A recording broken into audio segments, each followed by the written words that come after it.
Party Man Luke Evans, and I can't wait now for Ultimate Glory 5, now that I'm going to get my rematch with Chef Johnny. And to the COH fans in Japan and who's going to be watching online, I promise to give you an amazing show and show why I deserve to be on this show. And it's great to know that the COH owner Travis has been really generous, and I'm getting 2 matches against Chef Johnny.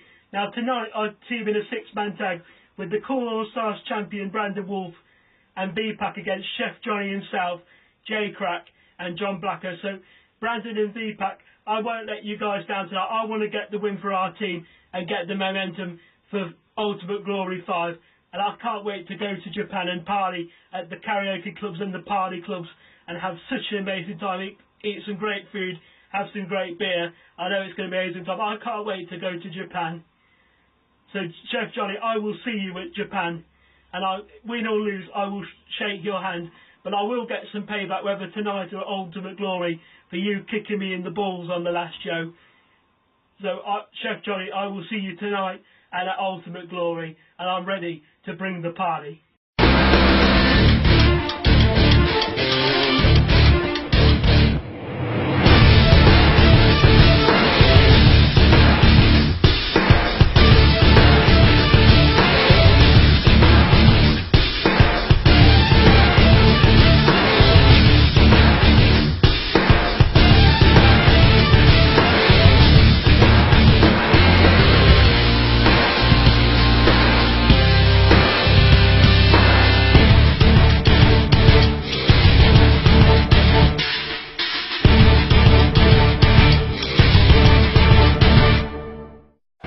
And welcome everybody to the Go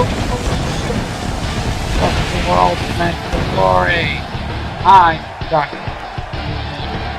Joined as always by Brian Cole here, and yes, it is the Go Home Show to Ultimate Glory 5, and we are expecting nothing short of fireworks here tonight on Battleground. We just had fireworks to open up the show, and now we have this.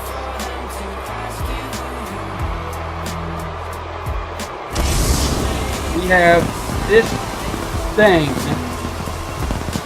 this creature that calls himself the Princess, who's also come under some scrutiny lately for calling out the sexuality, if you will, of the Ultimate One, which is never a good thing to go. Calling himself the main attraction tonight, here's Kenyon Fenix. Kenyon Fenix got what was coming to him last time we were here on Battleground. Everything came around full circle, and it was the Ultimate One who got some retribution for those comments and the just the dastardly underhanded tactics of one Kenyon Fenix. Yeah, and you know what? Usually I approve of such methods, but you never bring someone's life in that respect down into the ring, and for that, we're gonna have to fail. We're gonna have to fail Kenyon Fenix on how to get under someone's skin 101. You know, if he wanted to get underneath the Ultimate One's skin, all he had to do was just prove that he is who he says he is, and as any true main attraction would do, win the match that was in front of him. It was a tag team match at that, and they had things well in hand, and it fell apart for them. You know what the sad part is about this company? Is that even when you finally get what you deserve, they still want to throw more at you. They still want to rain on your fucking parade. And that's exactly what this company has done yet again to me. Where I finally had my one-on-one rematch with the Goonie set for Ultimate Glory. And then that whiny pansy bitch Nitro has to go and complain and get his shot, and then he gets a qualifying match, and then he got fucking lucky is what he did. And now he's back in the match, and now it's a triple threat. And now I have less of a shot at winning the belt, because now I don't have to be involved in the fucking conclusion of it. I don't have to be involved in the finish. That bitch Nitro's in my fucking way, and I don't give a shit. Goonie, I have all the respect in the world for you. Nitro, I don't. I don't have respect for whiny bitches. That's what you are.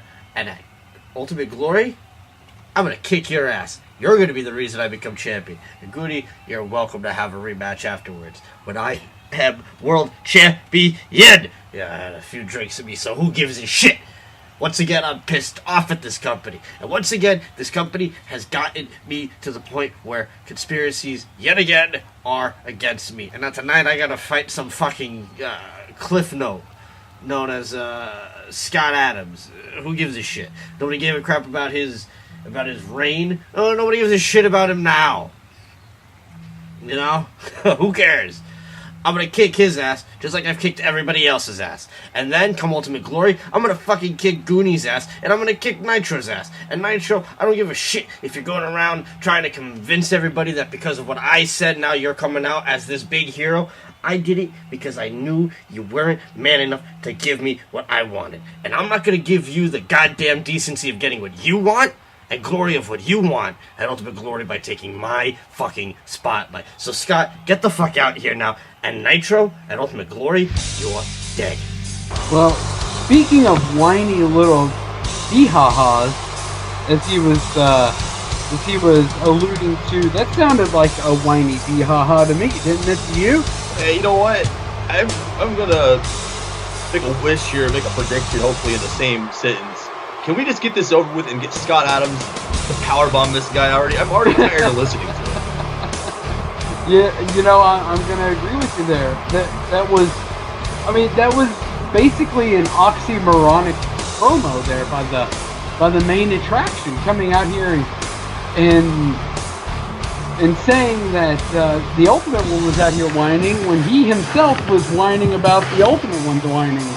You know, ever since I've been a part of this broadcast team, even before being just a fan of Call of Honor, it just doesn't add up for me, this Kenyon Fenix.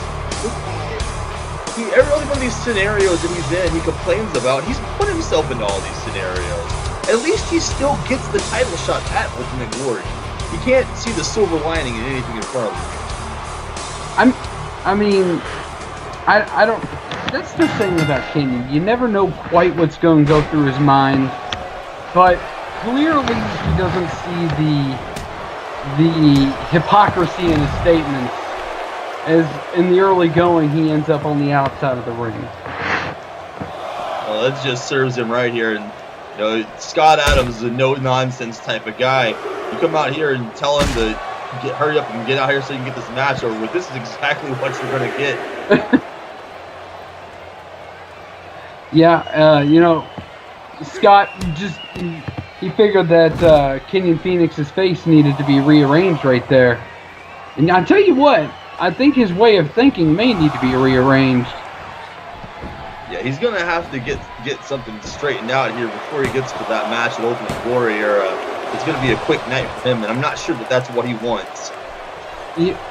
I don't know what he wants anymore. You would think so, but I mean, just right there, not realizing that he himself was whining about someone else's whining. I mean, that just doesn't speak of common sense to me. How about you?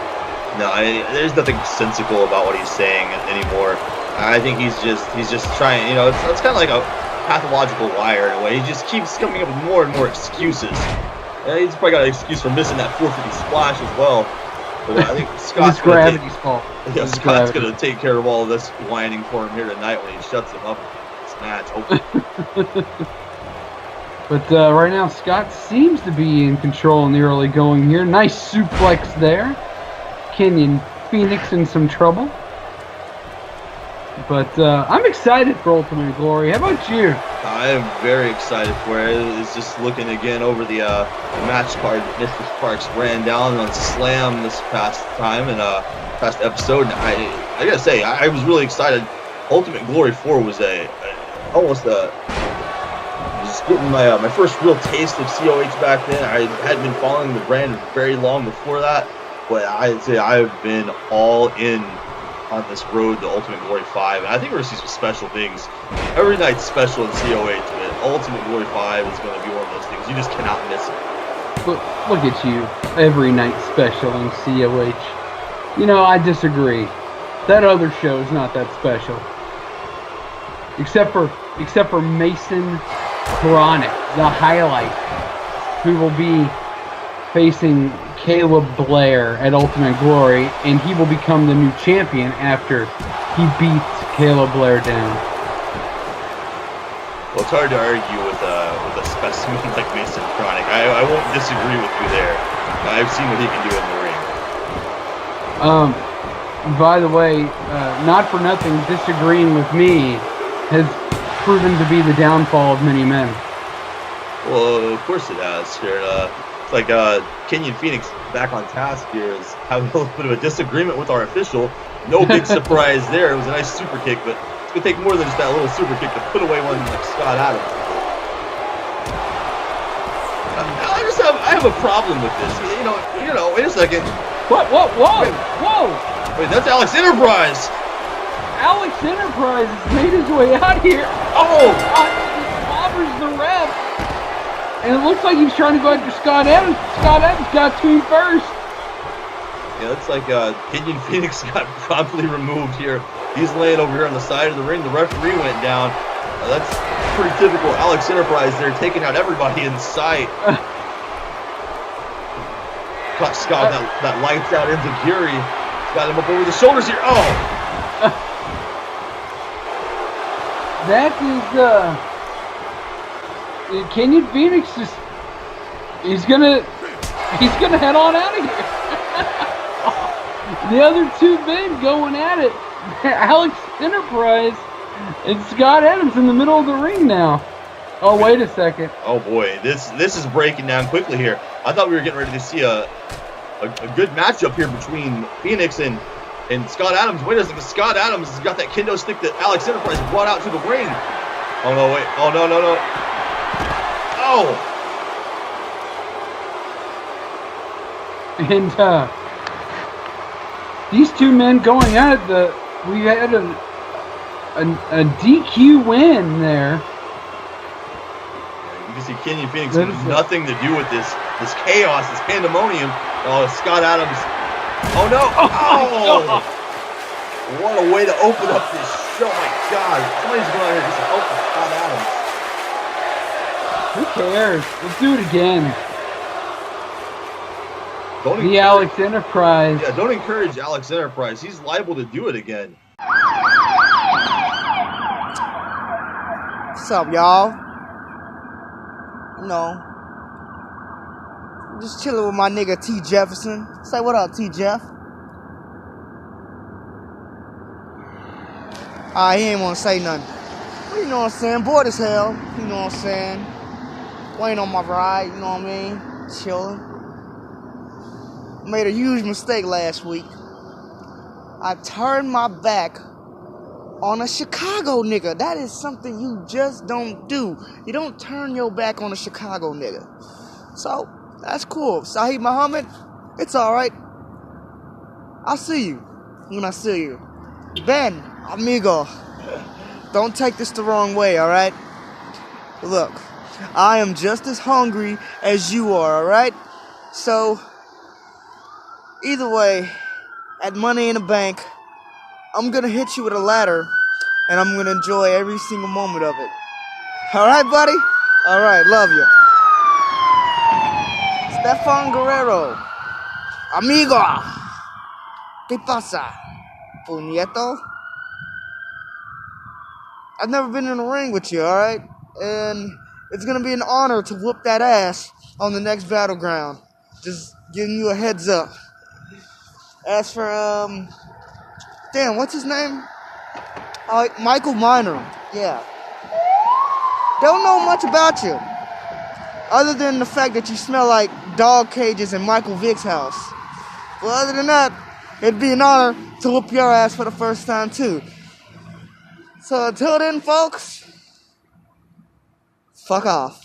Thank you. Bye.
hand and I'll make my way back home.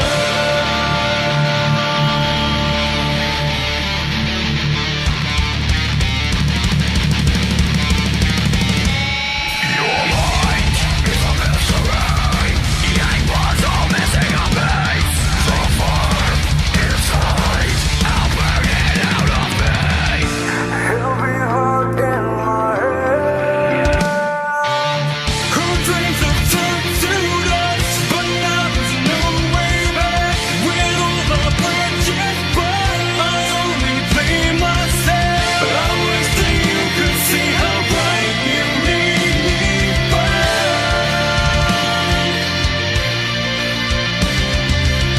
Give me your hand and I'll make my way back home.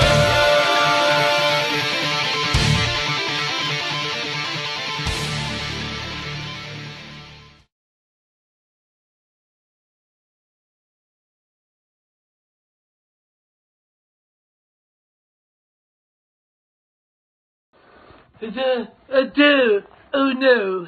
Oh no. Yeah, I'll be right there. I'll be right there to cook the chicken. Right there, okay. Hey, COH. I am here cooking the chicken for some of our guests at BattleGround tonight. I've invited the best eaters in France. The eaters of France, that's right.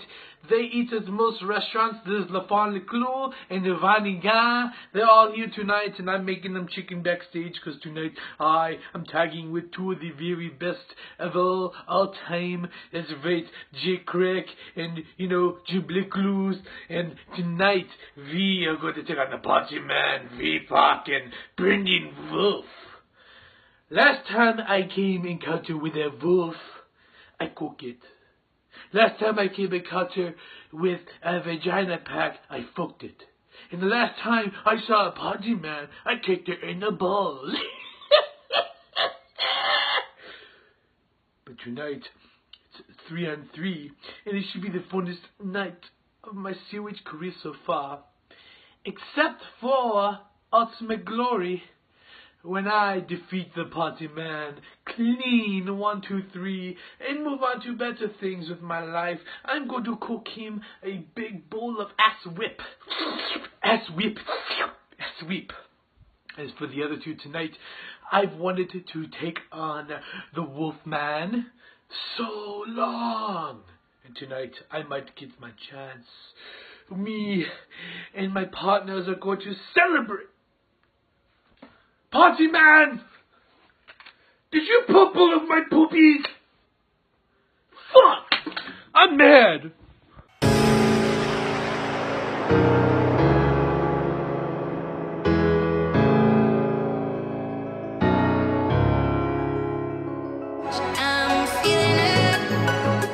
I'm feeling it change.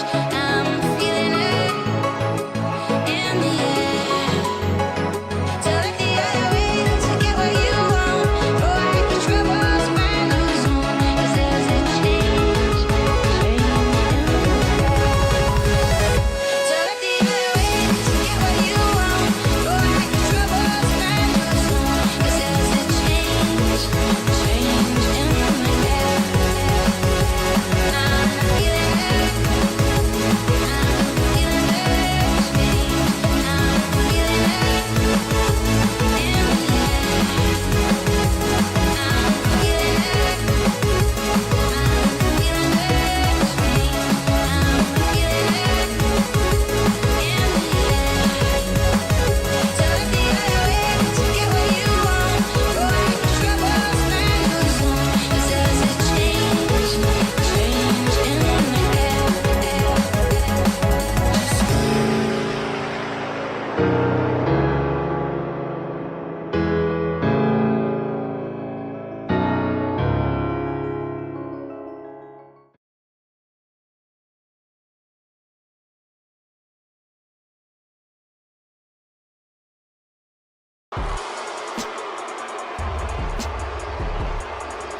Well, tonight's first contest ended in a no contest.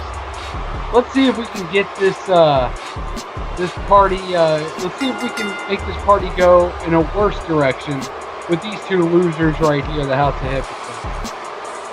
Well, yeah, again, we have Ultimate Glory right at our doorstep, and with the stakes as high as they are going into Ultimate Glory for everyone, things are bound to break down. I guess you should have seen that coming. Anytime Scott Adams or Alex Enterprise is on the card, you got to think that the other one's not too far away. But you're right, the House of Hypocrites are here. It's time for some tag team action in Battleground. I mean, I expected the powers that be to give us more namesakes than these two losers on such a special show, the go-home show before Ultimate Glory. These two are just C-listers, not even B-listers. Yeah, they've been kind of trying to find their place here in the COH tag team division, which has kind of been the story for quite a few different tag teams, I guess you could say. It's been a little bit of disarray, and speaking of disarray, here comes Levi McIntire in the ring, and who's also been kind of trying to find his place, as we've seen in recent weeks here. He's been having a little bit of issues here with the House of Hypocrites, if you will. I mean, I don't blame him. Everybody has an issue with the House of Hypocrites, but I mean, their name is the House of Hypocrites. That's stupid. Maybe Kenyon Fenix needs to take a look at them, because he himself is a hypocrite.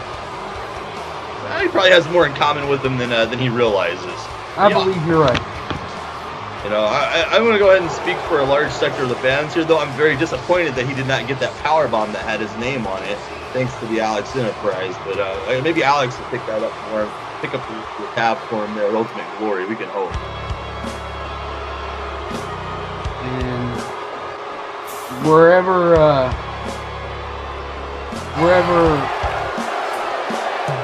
Levi McIntire is lately, this man, of course, has been not too far behind the Brit Get. Gavin Fletcher. I have to ask the question here. These guys are the tag team champions. What the hell are they doing coming out here separate like this? Would you want to come out with Levi McIntire? I don't think so. But, unless this is some kind of a strategy that I'm just completely missing, I'm scratching my head over it. The point of being a team is the unity, the unison there. I'm just not seeing it right now. Don't scratch your head too much. It's not like Levi McIntyre is the sharpest tool in the drawer. Is the sharpest knife in the drawer,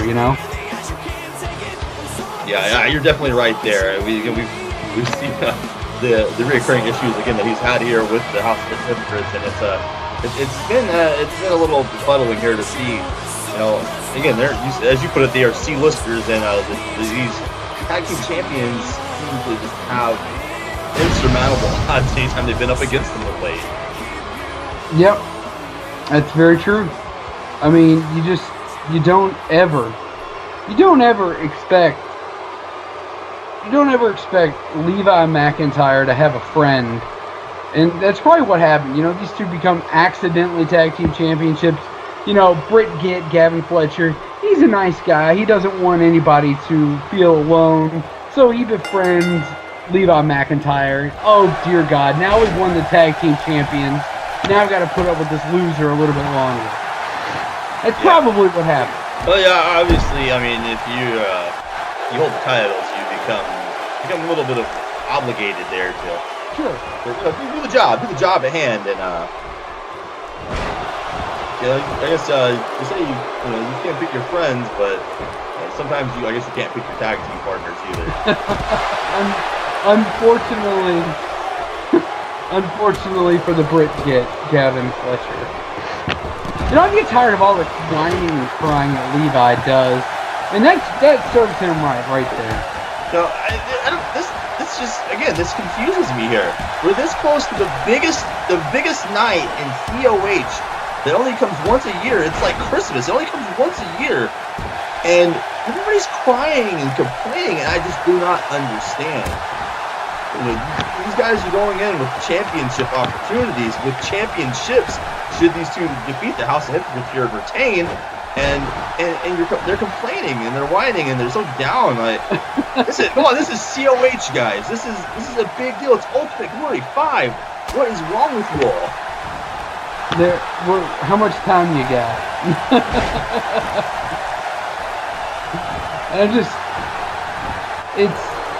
I don't know. I get tired of trying to, put into words some of these losers here. You know, I mean, the problem of some of them have it. You know, like, geez, OP, come on, that was ridiculous. That was just a blatant. That's a prime example of what I'm talking about. Well, how is that? He goes after the top rope. Nowhere, Calvin Barksdale is nowhere near in position there, and he missile drop kick off the top. How's that a good idea?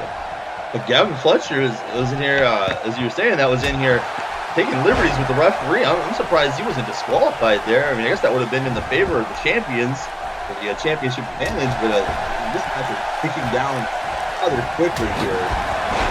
Alright, let's not sugarcoat it. This match was broken down as soon as it was announced. Again, you're not wrong there.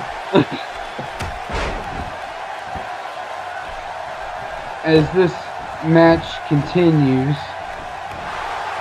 I mean, jeez. Come on. The best thing about this match, just punch. Just threw a punch that he wasn't supposed to and just broke into the ring when he wasn't supposed to. I'm telling you what, this Gavin Fletcher is a star. I'm just sad for him that he's with the likes of Levi McIntire.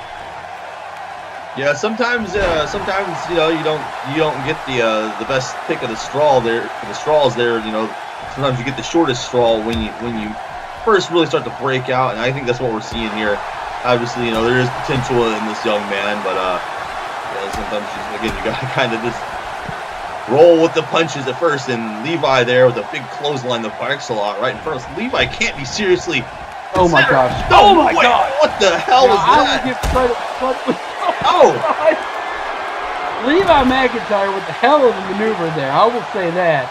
But then we got up and close and personal with Gavin Fletcher right there as well. Well, we've already found out at the beginning of our show tonight that these announce tables, they can only withstand so much impact, and I felt the table shake a little bit there when Fletcher bounced off of it. I think I agree with you. I think I did as well.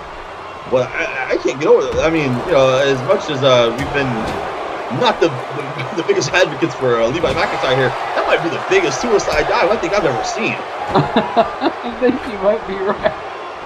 I mean, quite literally the biggest suicide dive you've ever seen. But Barks a lot here trying to turn things around. I don't know, maybe Levi might have burned through all the reserves on that or not. This Barks a lot gaining the upper hand here. Big little punch drunk there. He swung and missed, and Calvin with a nice spin out power bomb there. Looking for something here. Well, the strength of Barks a lot. Got him up in the fireman's carry. Oh, Barks a lot. Throwing Levi around like he was a rag doll. Gavin Fletcher here trying to preserve their reign here as champions. Barks a lot, not a fan of him coming and breaking up the pin, obviously. He's gonna get his hands on Gavin here. He's not done with it. Oh! No! Face crusher. Levi McIntire capitalizes. Tyler Richards is nowhere to be found right now in all of this pandemonium. This is kind of gotten out of hand from the official. 3 count. That's it. The title retained Levi McIntire.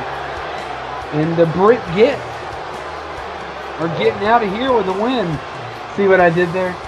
See what I did there? I see that, and I was going to add to that is you see right there by the way the match concluded, that appears to be the bane of the House of Hypocrites, and why they are still at their level, as you put it. Yes, very much at the C level. I mean, come on. These fans deserve better. I don't have much else to say about that. I think so. But it's McIntire and Gavin Fletcher retaining the titles here tonight. Will next stop be an Ultimate Glory in their sights? COH, your boy's back in the main event. Your boy is back in the main event, and it feels wonderful to say that. I'll tell you something. Inaccuracy, thank you so much for all the help you gave me on Battleground. Thank you for everything.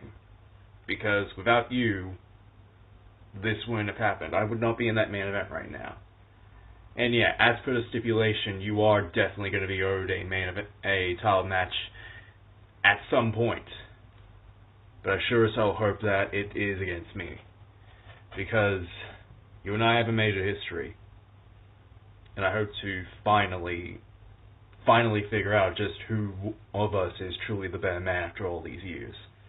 That's for another day. Right now, I have something I need to address, and that is the main event of Ultimate Glory. Because for all intents and purposes, fuck the Slam side. This is your main event for Ultimate Glory 5. Goonie, Kenyon Fenix, and Nitro. Triple threat for the Global Championship. This is your main event for Ultimate Glory, no matter what. So, ladies and gentlemen, let me be the first to say this. I'm going into Ultimate Glory to win. Because like I have said time and time again, I have been doing this for 10 years. 10 damn years! And I've done pretty much nearly everything. I've won tag team titles, I've won singles titles, I've won titles that in feds all around the world. I've said it more times than it needs to be said. For 10 years, this is what I've been doing with myself. For 10 years, I've been doing this. So obviously, the big thing is, I have experience, right? Wrong. Because after about 10 years, you look back and you think to yourself, what has 10 years of experience really done to a person? I mean, yeah, I keep on saying that I've been in this industry for 10 years. But after thinking it over quite a lot, and after looking back on a lot of things, I've had to reassess what 10 years in this industry really means. So this is where I need to put this out there. For 10 years, for a majority of those 10 years, I was not at this experience. I was not where I am today. So the fact I am here at this point, the fact I am here, in this position, means more to me than it means to anybody else. Because for 10 years, I've been in this position, getting so close, yet so far. And when it comes to Ultimate Glory, I'm not going to let this happen again.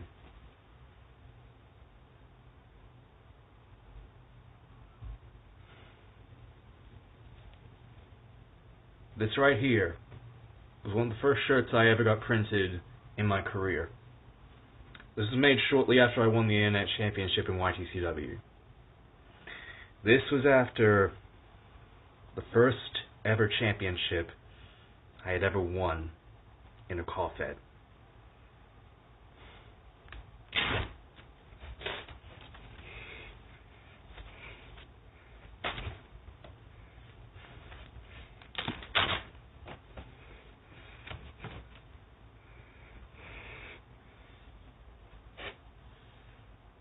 This doesn't mean a goddamn thing anymore.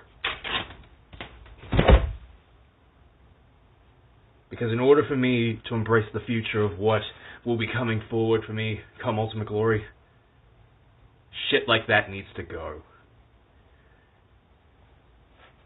In order for me to fully embrace what may come Ultimate Glory, I can't look at the past anymore.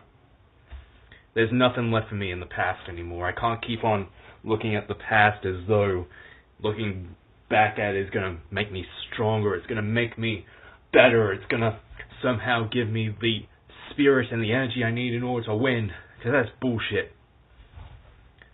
You don't move forward by looking at the past all the time. So that's on the ground. And soon enough you're going to fully see what I mean. Because I have a lot more in this house that has been housed for 10 years. 10 years I've been holding on to this past, holding on to everything that has made me who I am. But if I'm really going into Ultimate Glory to become your next global champion, if I'm really going to finally become the one thing I've never been able to become, then the past has to go.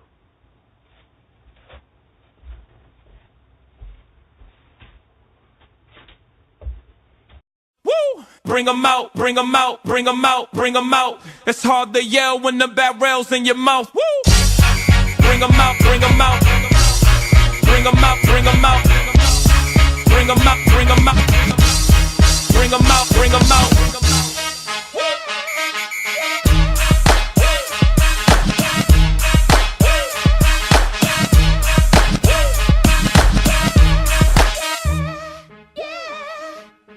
Crowd yelling, bring 'em out, bring 'em out. All my hot girls yelling, bring 'em out, bring 'em out. All the dope boys yelling, bring 'em out, bring 'em out. Front the backstage yelling, bring 'em out, bring 'em out. Yeah.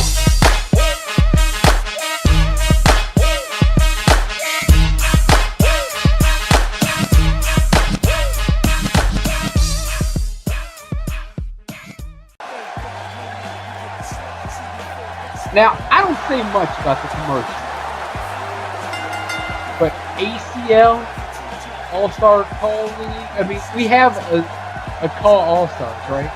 We do, that's right. Many Isn't of that our... kind of like that? Yeah, in a way, but ironically, All-Star Call League is a part of the Call All-Stars umbrella, if you will. You know, COH, among many other promotions, all come together annually for Call All-Stars, which is always fantastic. Oh yeah, always fantastic. This year will be no exception, by the way. Absolutely not, and not so fantastic news here. Stefan Guerrero has made his way to the center of the ring. Oh. Speaking of C-listers. I know what you're saying, and yes, it is unfortunate, but he is here.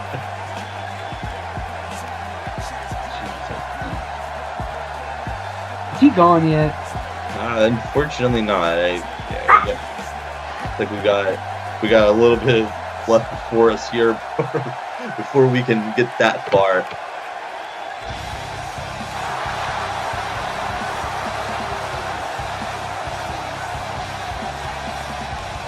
Someone save us. Who's gonna save us?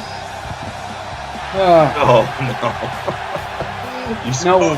You spoke too soon. It's Michael Miner of all people. Oh. You know, let me take a step back here. I'm gonna say something nice about Michael Miner because I really have a lot of issues with this guy, but at least he hasn't come out here to complain.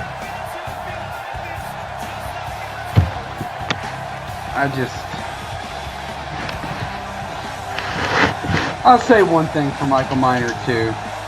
At least he's not the party man. Really, what is it with the party man? You know, the party man is scheduled here tonight in a big 6-man tag match, so you're gonna get the fill of party man tonight too. What's my issue with the party man? Did you just ask me that question? Of course. I don't understand the question. I mean, I said that pretty clearly. What is your problem with the party man? I don't understand the question. what? I guess maybe another way to ask in my befuddled way is, Why don't you have a problem with the party, man? Hey, Why don't you have a problem? Hey, he's just an honest, fun-loving guy out here, just trying to make a name for himself in the great company of Call of Honor. He's living his dream, and he's having fun doing it. He's just he's run into a sizable roadblock in the chef Johnny Thunder. So anyway, Rockstone has made his way out here in true Rockstone fashion, the Chicago Badass. Looks like we're gonna get a preview here of the Money in the Bank ladder matches to come at Ultimate Glory. I will take Rockstone right now, and I will run with him. I will take the Chicago Badass. I am a fan of the Chicago Badass. You know, he had a hell of a match last time we were here at Battleground to get into that Money in the Bank ladder match with Firestart Hart, and I gotta think here, Rockstone right now is the favorite to win this. I'm gonna go with him. No, Michael Miner though, trying to make a statement here quickly. I remember when Stefan Guerrero used to be a competitor, and he has definitely been in the slump as of late. Michael Miner is handing out clotheslines left and right here. This man is out here on a mission tonight. He's a man on a mission.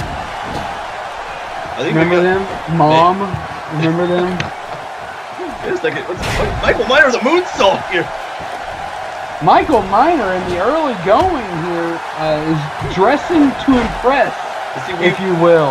We had Levi McIntire with a huge suicide dive, and now Michael Miner taking a page out of his rival Aether's book there with a moonsault. This is the go-home show I think that we were looking for here. This part of it, yes, we've gotten re-energized now. Who'd have thought we'd say this? Thanks to Michael Miner.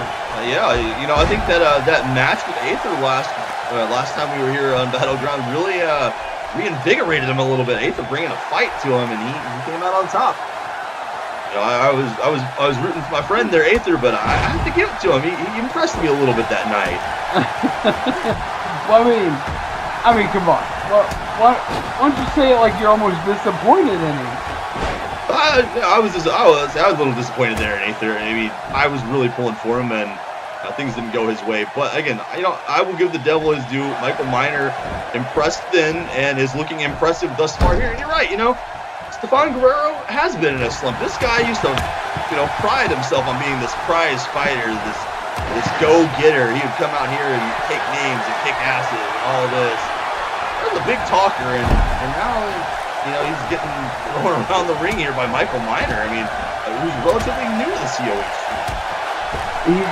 And, to be honest with you, I'm not so sure that Michael Miner has got what it takes to be here in the long run. However, tonight, he's showing me a little bit different. He's looking to show something to the Chicago Badass here. Oh, right into the turnbuckle post almost with that powerbomb. It is a one-on-one match right now. Michael Miner just getting laid out by Stefan Guerrero. Two count. Looked to put him away there, but dangerous Michael Miner showing his resilience there, getting up from that rolling elbow almost, or kicking out at least. He's not up to his feet yet. Not yet. I'm sure he will be here in just a minute. Michael Miner making a good showing this evening. Up until that point, well, never mind. He reversed that move by Stefan Guerrero. He's showing his athleticism here tonight. I tell you, this guy is like a man on fire right now. This is not what I expected at all here. Remember the Austin Powers movie where he had to get his mojo back? I think so, yeah. Looks like Michael Miner may have stolen Austin Powers' mojo.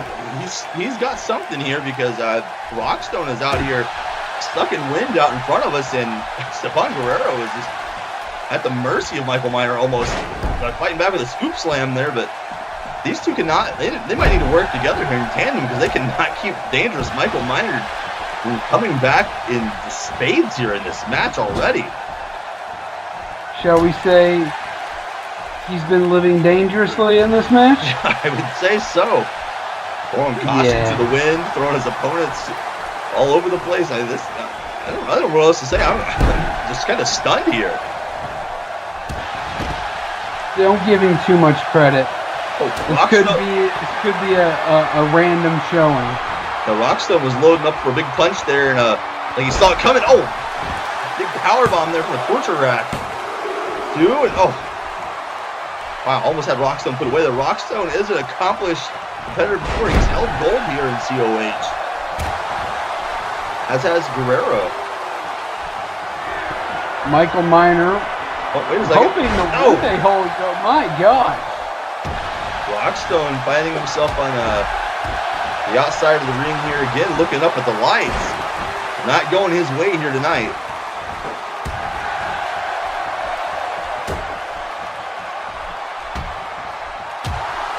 Miner and Guerrero going back and forth here quite a bit in this match. It was a triple threat match, but it's becoming one-on-one between them two increasingly here. Another powerbomb into a cover here. And Michael Miner getting close yet again. My gosh! What a close line that was. You know, we need like a counter up here on screen. He's throwing so many of these big lariats. I've lost count of them. But it's like Guerrero's in trouble here. Michael Miner with a dangerous bomb. This could be over. If he gets another dangerous bomb out. Oh, but wait a minute. Wait a minute. The stunt by Chicago Badass Rockstone. Oh, and into the ropes. That was the only thing that was saving Michael Miner. It was almost an upset victory there on behalf of Rockstone and that stunner. Guerrero rocked up against the ropes. Oh, wait. Oh, he gets countered. Oh, Michael Miner going up and over that time. Landing dangerously, if you will. Now you're getting into it.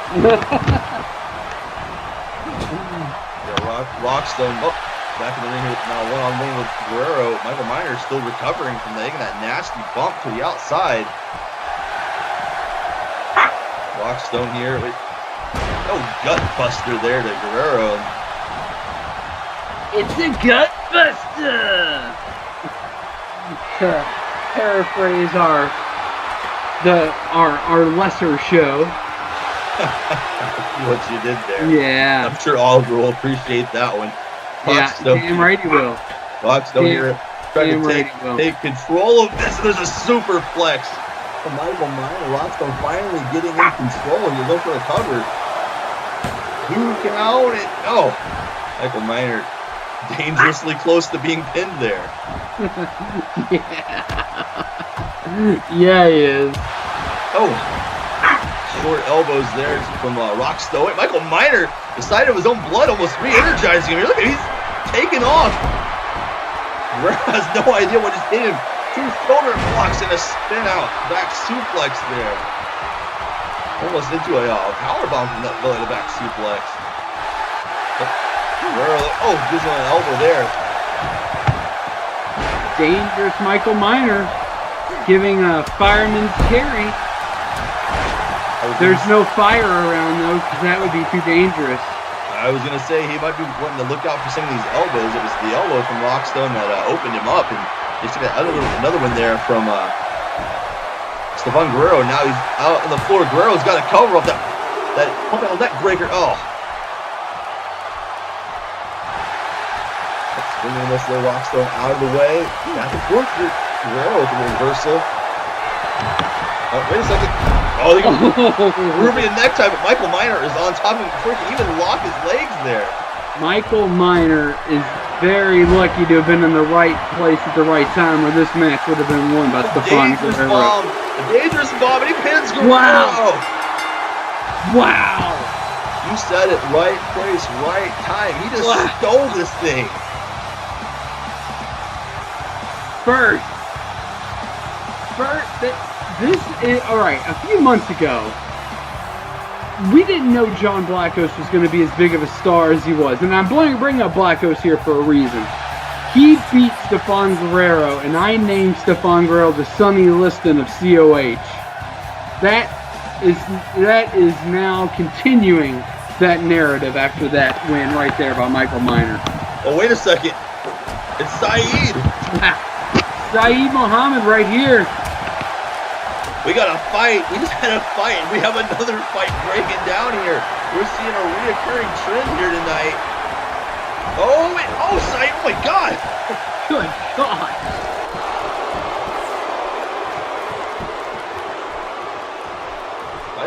trying to figure out what the hell has happened. That danger bomb went completely south on. Oh, the one-man punch. Oh, wait a minute. Wait a minute, it's right. There's someone else here on the stage. I believe that's Ben Hopkins. A little bit of a battleground invasion there on Slam. The Money in the Bank participants all breaking down, and now it's a deja vu, but tables have turned. I want to talk about the great one, Ben Hopkins, here right now. This is amazing. Ben Hopkins is blessing us with his presence. Hey, Rockstone's back in the ring.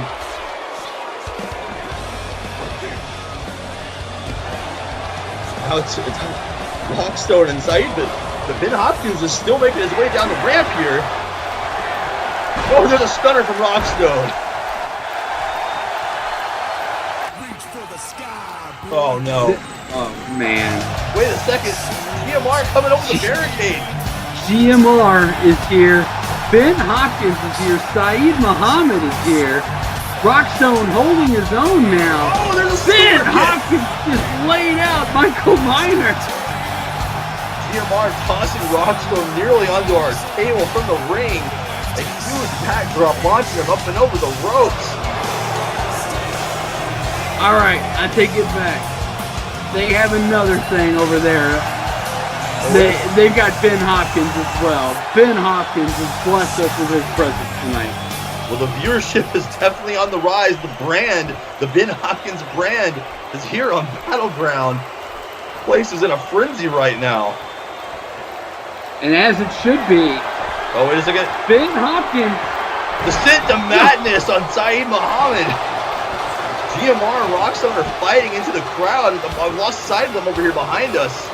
Who cares? Your eyes should be forward. Ben Hopkins is here. Who cares about GMR? Who cares about Michael Minor? Who cares about Rockstone? Ben Hopkins is in the ring in a battleground ring. Well, Michael Minor, speaking of which, is still counting sheep after that super kick from Ben Hopkins. Guerrero trying to get a little one-up here on Ben Hopkins, and to no avail. Yeah, that failed miserably, Stefan. No, Ben Hopkins. Ben Hopkins one step ahead here. Get that from me. FYI. Well, you can hear the favoritism here. Ben Hopkins, I think, has to be the favorite, although not being one of our guys here on Battleground, has to be the favorite to win that Money in the Bank match. Making a big statement here tonight.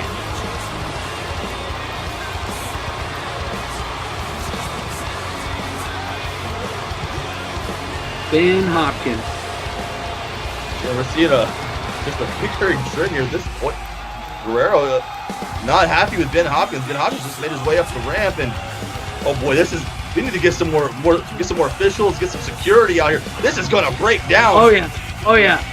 Oh, they're throwing fists, they're throwing haymakers here. So fist fight on the ramp here. Finally, we got some help out here. Oh no, Guerrero breaking through. No, screw the help.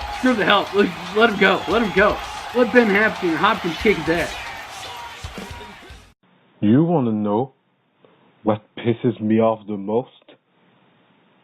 It's not even the fact that I lost to Brandon Wolfe on the last episode of Battleground. No. It's the fact that I'm not even on the card of Ultimate Glory 5.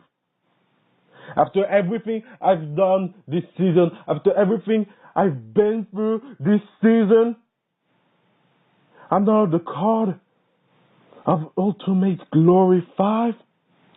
But Partyman is. But Partyman is a part of Ultimate Glory 5. Well, you know what? COH Board of Directors, COH Management, you know what you can do? You can all eat an entire bag of this. You know what? I'm going to take it out on you. I'm going to take it out on all three of you. Partyman, Brandon Wolfe, and Sub-Zero V-Pac. Then Wolfe, you won't say that I have no skills? You dare say I have no skills? When all you've been doing lately is cheating to get victories? Fine. Just know that there's always karma waiting for you. And that karma might be tonight. It might be at Ultimate Glory. Who knows? But just know tonight, I'm pinning one of your asses to the mat. And there's absolutely nothing you can do about it.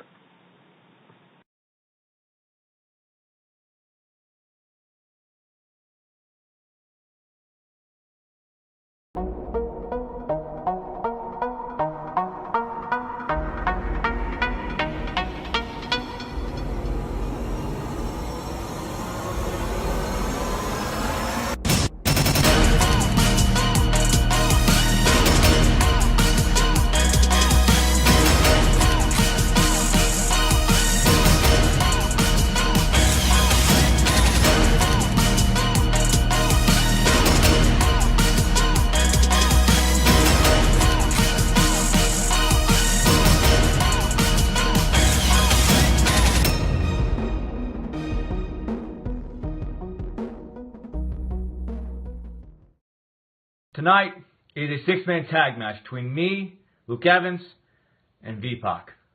We're facing the Internet Champion, the man I'm facing, in Ultimate Glory 5, Krack. Krack's valet, the man I retained to call the championship against in the last episode, John Blackos, and the mysterious one, the man that can probably cook you a 3-course meal that's excellent, the chef, Johnny Thunder. Now, Jay, I heard what you said earlier. I need to keep my partners out of this match because I don't want to watch them get hurt. I don't want to watch them get destroyed by you, John, and Johnny. You're treating them like underdogs that have nothing. They're not skilled. They're not talented. They are nothing involving skill. That's how I was treated back then, Jay. But all these guys need is one opportunity. They need one shot to prove that they are still competitors. That they need to be taken seriously instead of underdogs. And tonight may be that chance to prove it. But you, me, Jay, I can't wait to see you out there because I need to give you back something because you cost me the Global Championship and I haven't had much of a chance to pay you back for doing that. And this underdog story between you and me, it's not me that has something to prove, Jay. It's you. You're the underdog, not me. And I'll get more in detail about that later on, but tonight, I'll see you out there, champ. And I can't wait. I cannot wait to do something that's a preview of our match in Ultimate Glory 5.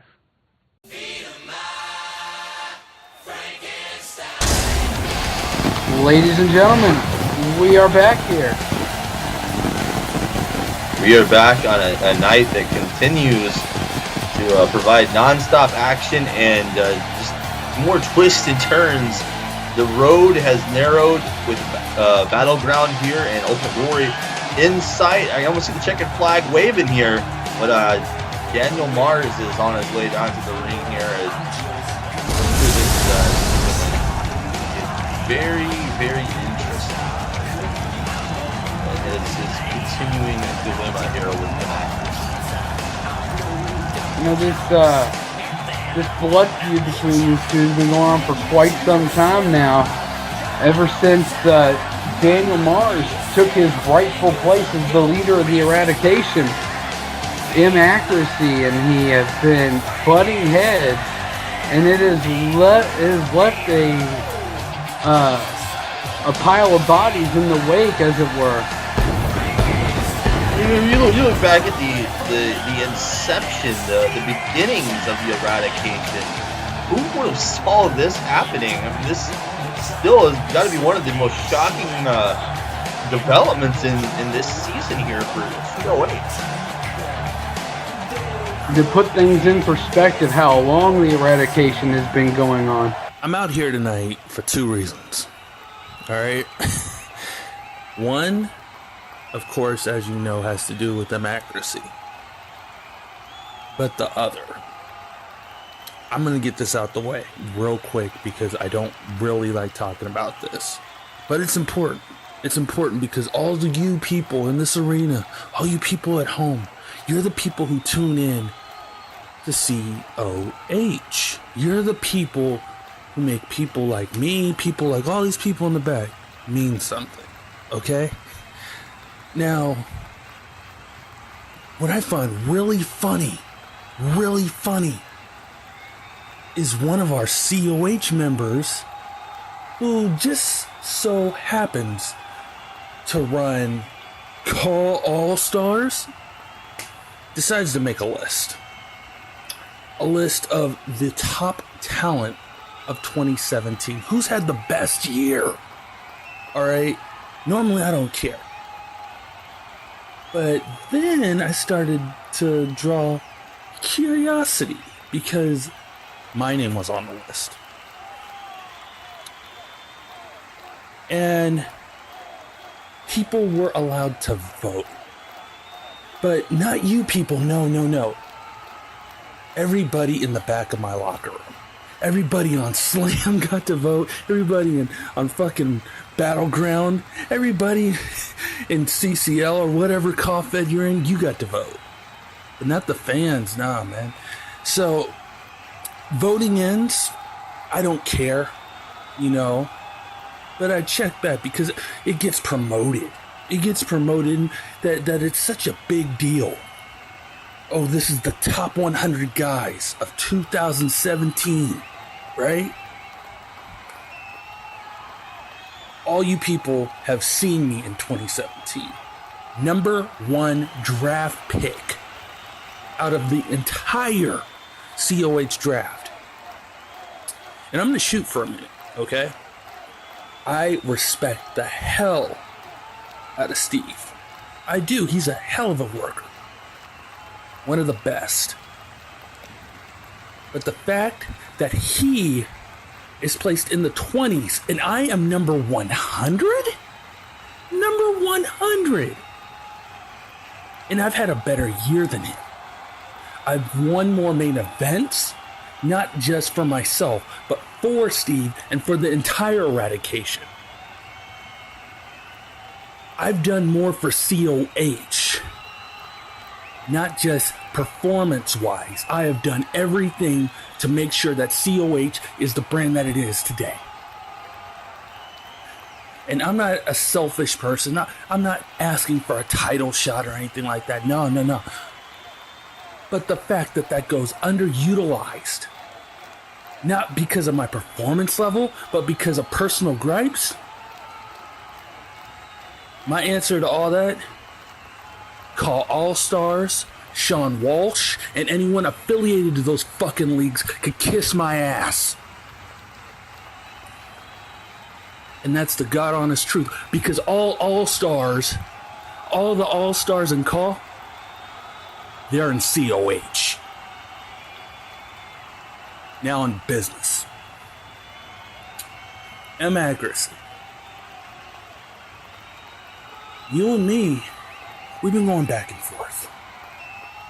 And I like it. I've liked it from the beginning. I've been drawn to you, attracted to you like a secret admirer. I played you. Now you said you play to win. I play to bring the best out of people. And this whole get up, this whole leather jacket, Scott Adams ripoff, you know, I don't get it. This isn't you. This isn't the you that won the championship. This isn't the you who truly brought funarchy to COH. Sure, you can always pick on Travis. You could super kick him like it's nothing. When I came to you for guidance, for light, which you delivered, so thank you for that. When I came to you, I didn't just want to benefit myself.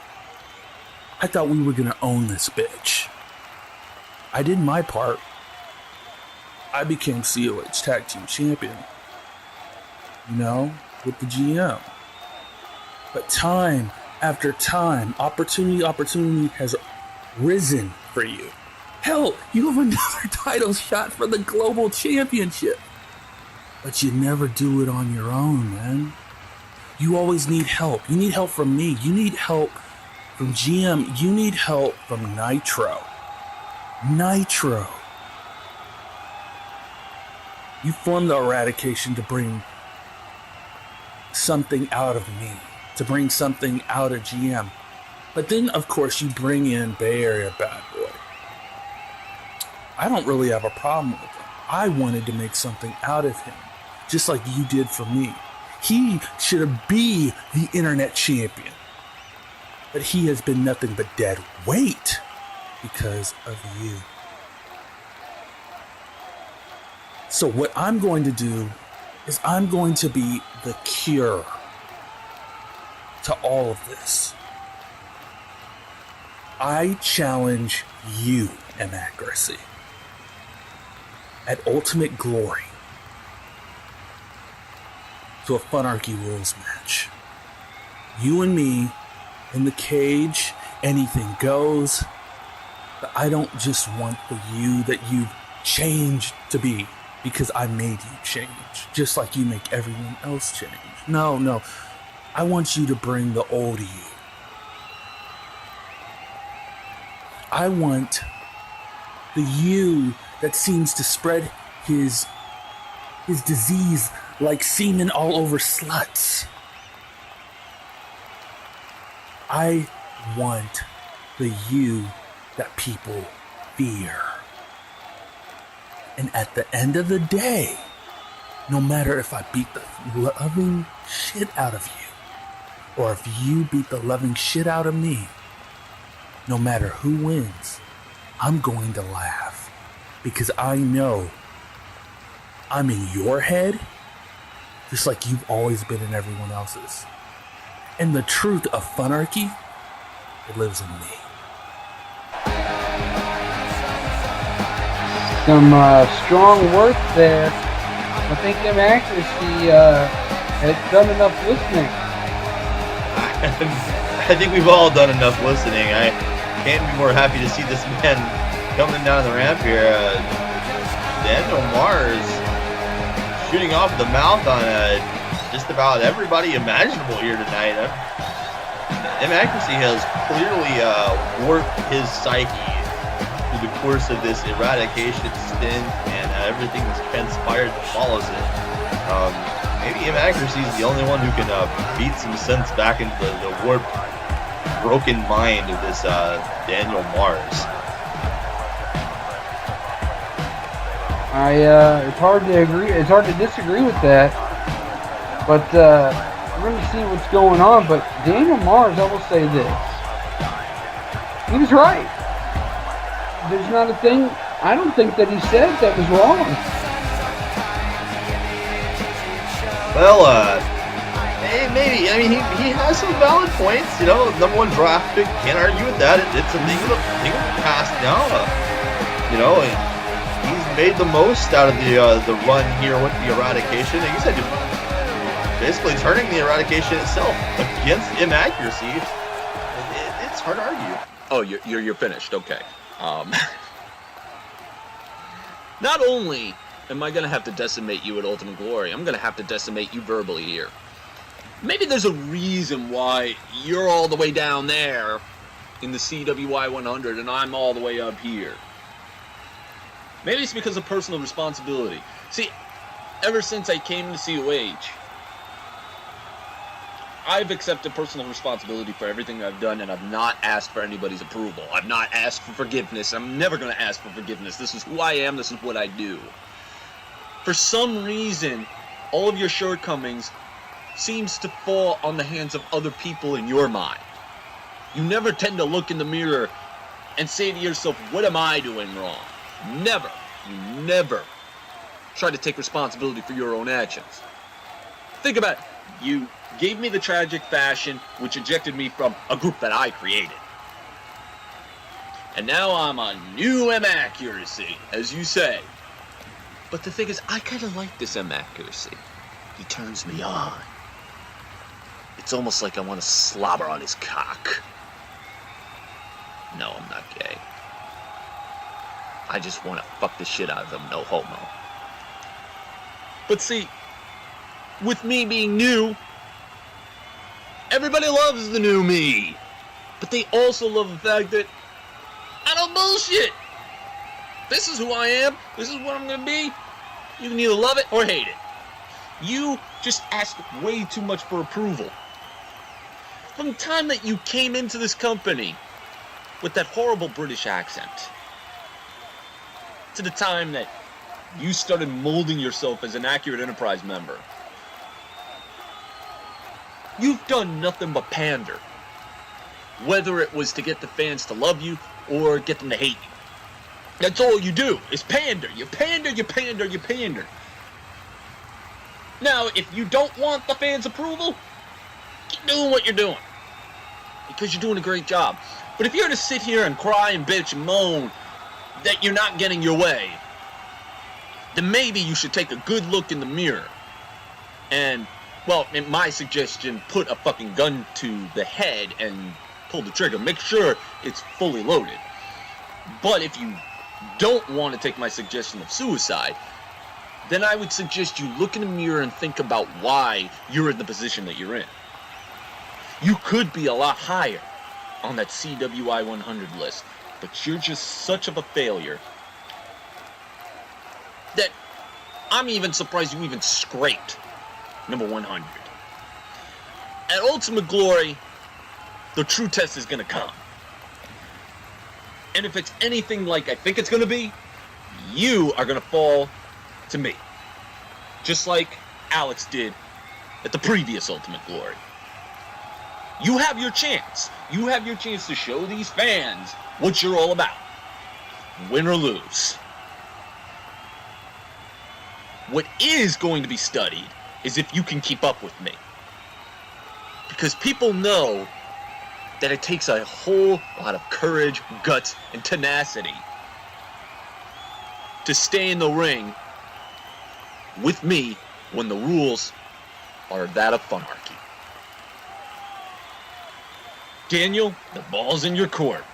Ultimate Glory 5, everybody's going to be looking forward to this. Because they're going to think that I'm going to completely decimate you. And they're going to laugh. But let's see if you can actually own up to it. Let's see if you can actually stand toe-to-toe with Inaccuracy. Let's see if we can go on for 30 minutes beating the ever-loving shit out of each other. Let's see. And if you can't, then your 15 minutes of fame are up. Bye-bye. See you later. No one's going to give a shit. I pray to whatever the fuck is up there, which I think is just skies. Just a big mold of water that's molded into like the puffy curvy, white curvies. I pray to God that I go in the ring with somebody that's going to take me to my limit.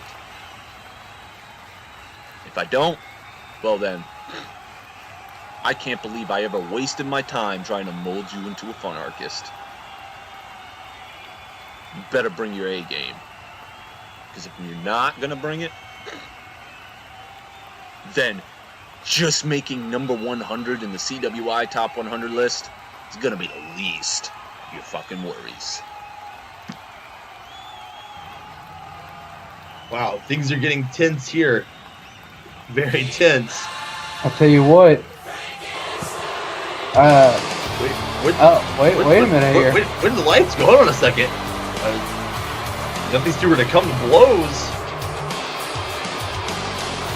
Oh no. This had to have been a setup all along. Daniel Martin's. The DM has called out reinforcements here. You know, I was going to say before Inaccuracy came down here, to put in perspective how long the Eradication's been around at one form or another, they formed on my first episode calling a COH match. Very true. Very, very true. And and they went on to really make some drastic changes and impacts here since they showed up, since they formed and came together. And, you gotta think that largely they're what's kind of led to this broken psyche of even Kenyon Fenix that we've seen. It was Inaccuracy, the eradication, that stabbed him and pretty well left him for dead, abducted him. They've been causing all sorts of havoc and running amok. And I believe it's all about to come to a head here in the next couple of weeks as we go from now up until Ultimate Glory. What's going to happen here, though? We've got all the cast and cousin members of the eradication here. The ring, the fans are just enamored by this. It is a sight, indeed. I guess we're getting a match here. Well, as this was going to happen, Inaccuracy, Bay Area Bad Boy.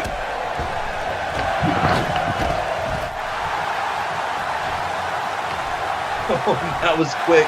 Inaccuracy quickly deposits him right out here in front of Daniel Mars, the GM, and us. Man, Dave, the GM is blocking our view here. He's quite a big boy himself. The Bay Area Bad Boy, though, he's taking all of the wrath of Inaccuracy here. I say some scalding words there for Daniel Mars. Inaccuracy in rare form here. He's getting tired. In his opinion, he's getting tired of what Daniel Mars is doing. I think Daniel Mars is doing a great job, but I see where Inaccuracy's getting frustrated. And like I said, these two individuals have been feuding for a long time. It is time for it to end one way or another. It has to come to an end, and what a more fitting end it would be than Ultimate Glory. Funarchy rules. I mean, gosh, we saw the match last year between Galaxy Enterprise and Inaccuracy, Ultimate Glory 4, a match literally for the ages, a match that just changed the very course of COH. And now this, I mean, Daniel Mars, he's got a lot to live up to coming into this match. Very Bad Boy trying to gain a little bit of control here over Inaccuracy, it appears. But Daniel Mars, put up a shut-up time for him. All of this talking, as Inaccuracy says, the pandering, it all comes to a head. Daniel Mars might, make his name here. Should he be the one to surpass the Funarchist that was trying to mold him into this new age Funarchist? And see, that's the thing, can you really mold a Funarchist? I'm not even quite sure that I still understand what a Funarchist is, but I'm of a simple mind, and I don't really think it's meant for me to do. So I will let these two settle it amongst themselves, and what I'm going to go ahead and predict maybe one of the more brutal matches on the entire show. Bay Area Bad Boy here trying to put away Inaccuracy again, trying to do it in quick fashion, I might add. He doesn't want to disappoint an already angered Daniel Mars there on the outside of the ring.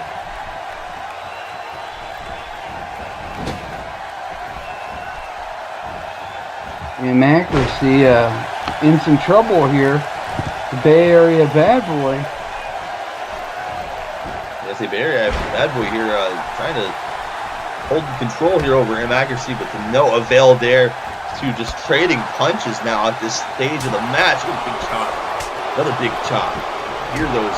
Oh, he's using his head literally. That's using your head. Oh, catches himself there on the middle rope. What a clothesline. Bay Area Bad Boy is not being intimidated by his former leader. Yeah, maybe some of the words of Daniel Mars are maybe affecting Inaccuracy a little bit more than he's leading on here. Inaccuracy is one who really knows how to hide his hand there and not show his emotions unless he's trying to maybe play the opponent. But Daniel Mars again wasn't totally bluffing. Inaccuracy hasn't been himself. He says he's this new Inaccuracy, but he's not seeing the wins, the titles, the records that he would normally see when he was just the absolute master manipulator he used to be. Well, was he really a master manipulator, or did he just find the right set of guys? It could be either one. I'm not going to say he was a master manipulator yet, but I will say this. He had a lot of people following him at one point or another. It was almost David Koresh-like, all these followers. Oh, look at this. Speaking of followers, one of his literal biggest followers running some interference here, getting into his head, if you will. And you're right. I mean, that's a frightening analogy there to make, but you're not wrong. He's just amassed a cult-like following through the years. And the Eradication being, the most recent showing of that. Inaccuracy here. Go to a familiar place and the Bay Area bad boy spine first into that barricade, and that barricade is not moving. Inaccuracy here. Needs to watch his back. He's got two hawks over there. The giant GM and Daniel Mars ready to do bodily harm to him at a moment's notice. Inaccuracy beating on his chest there, trying to get into the zone there. Oh, he's getting fired up here. Bay Area bad boy in danger. Manhattan dropping a scoop slam, following the forearm and the tip up. Oh, there's the backstabber. Things are going south for the Bay Area bad boy now. Daniel Mars looking on with intent here from the apron, and right in front of Mars, there's an arrogance kick.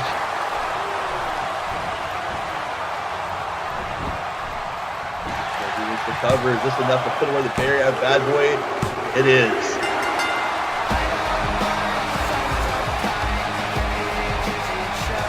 Inaccuracy pulling out the win here.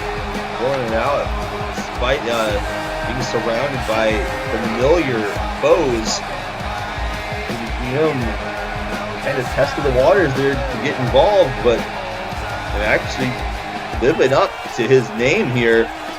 Showing why he's not only the original fun artist, but an icon of COH.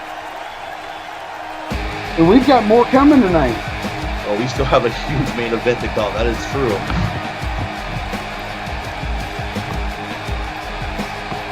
Wow. Everything coming to a head here, folks. You are not going to want to miss what's still to come.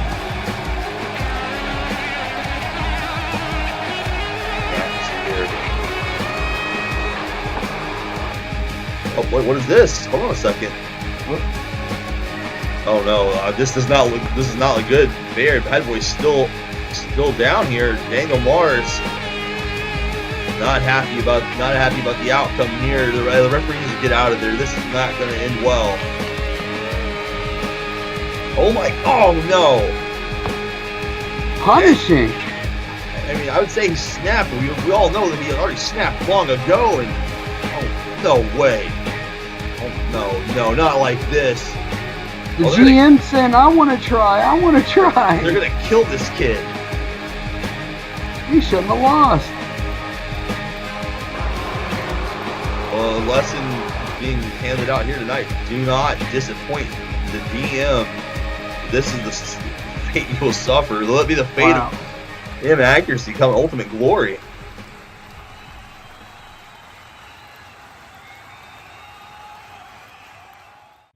There's an old saying that goes, you think you know someone until they show their true colors. I'm sure it's happened to most of us.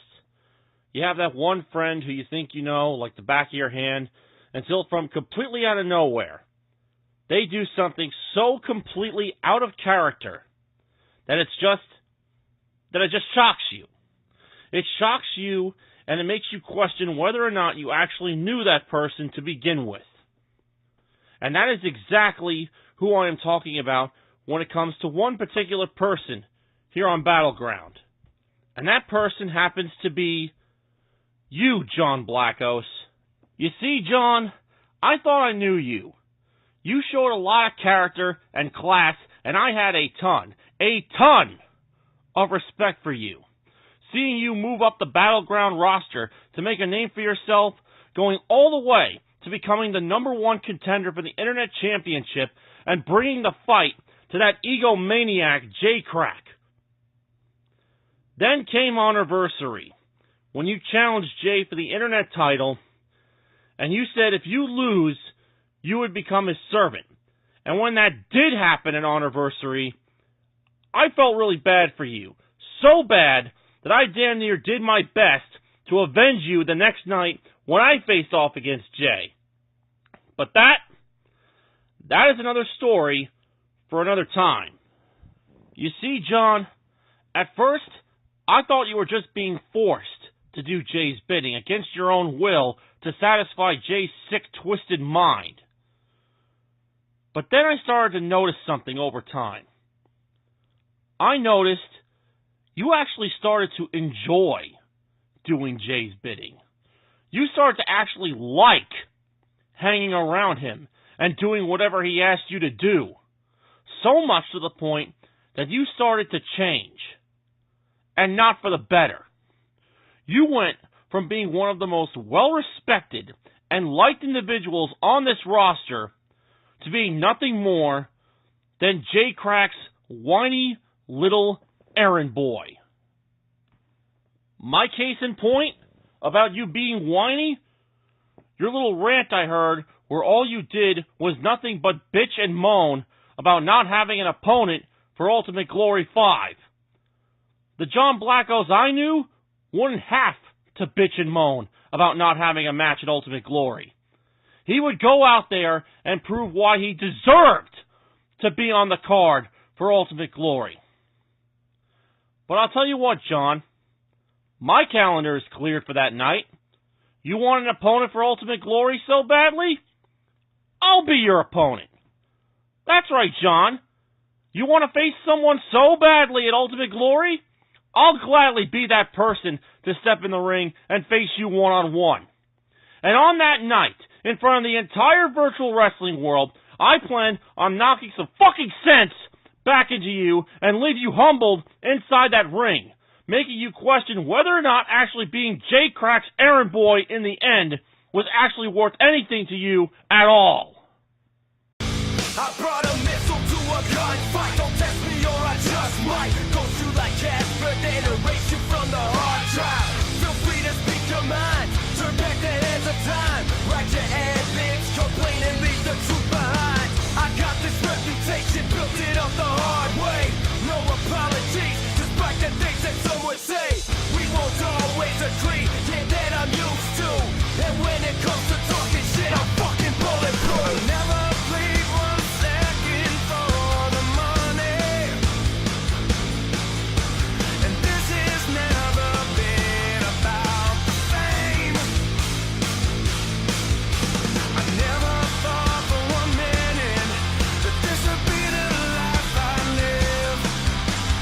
Never take for granted where I am. Wrestle me.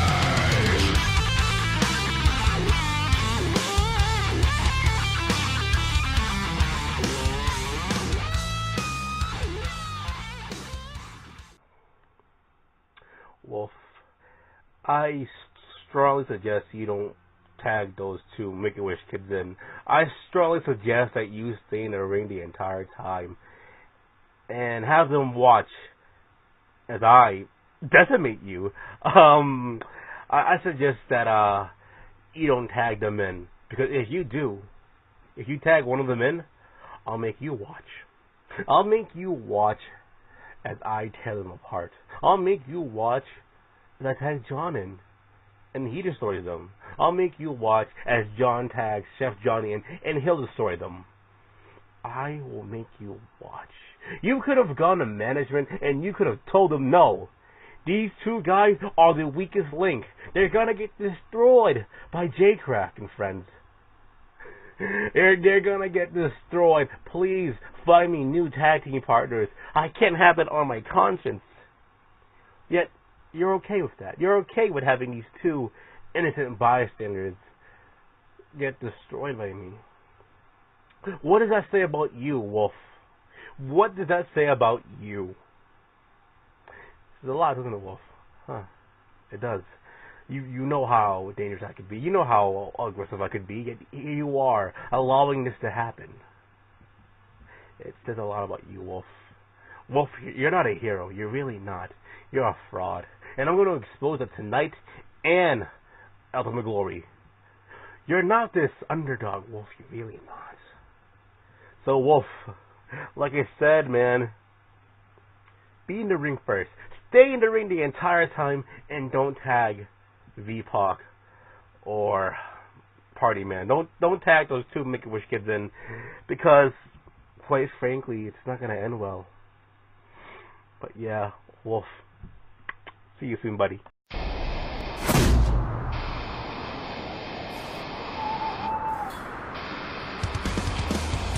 And here we go, ladies and gentlemen, 6-man tag action. About to kick off here, and that is the man, the Call All-Stars champion himself, Mr. Brandon Wolfe. Absolutely. Other than our big main event that we haven't really touched on here tonight, I gotta say this might be the most anticipated match tonight on this final episode of Battleground before Ultimate 45. What a 6-man tag match this is. Brandon Wolfe coming in here again a little bit against the odds, but he's got the deck stacked against him and his teammates in the dubbed team of Triple J in the house here. This man is one of the best at what he does right now. This is just absolutely an honor for these fans to be in the same presence as Brandon Wolfe. You know, the illustrious CWI rankings were recently published by Call All-Stars, the Call All-Stars champion, and Brandon Wolfe came in at number 2 there. I make the argument, I think Brandon Wolfe being the Call All-Stars champion, just the year that he's had, past couple of years here at that, he probably should have been number 1, but no, I think in the minds and hearts of many fans, you probably agree with me as well. Brandon Wolfe, he's just, again, one of the very best there is today. I would agree with that. I think Brandon Wolfe, the Wolf Man, is numero uno in the world of Call as we speak. Definitely higher than this man right here, Mr. Sub-Zero himself. I'm still on the fence here.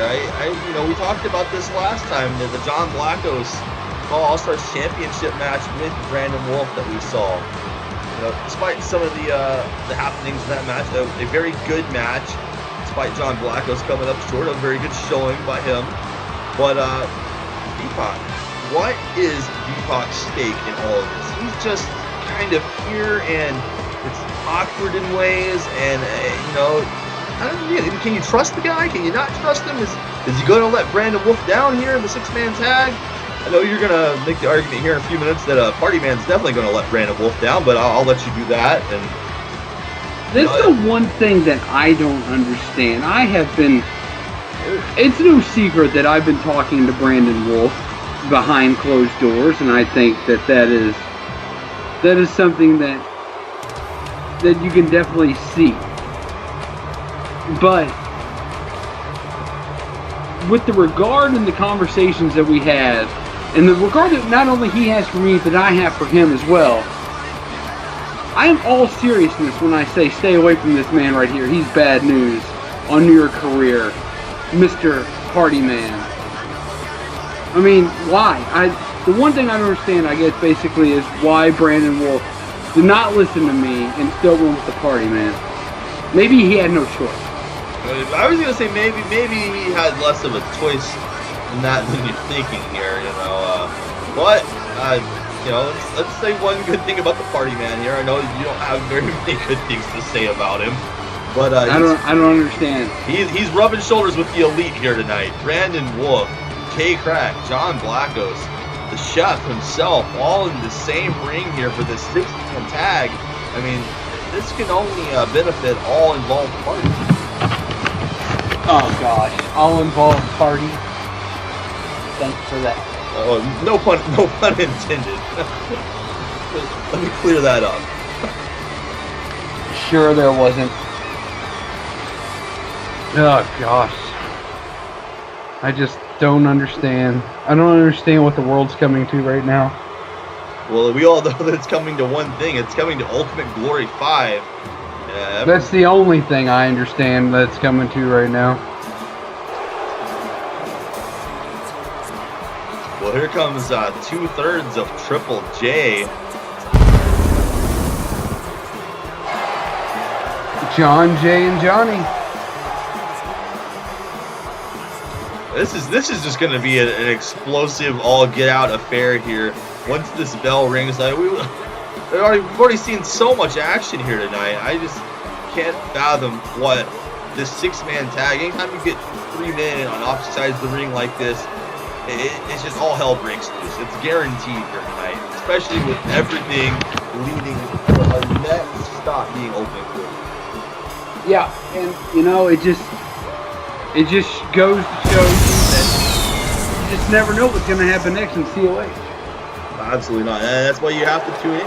You have to be here for it. You don't want to be that person who reads the Facebook spoilers from your friends on social media, and then you're mad at your friends and threatening to unfollow people and unfriend. Just be here for it. You have to be here for a battleground like this. You have to be here for Ultimate Glory.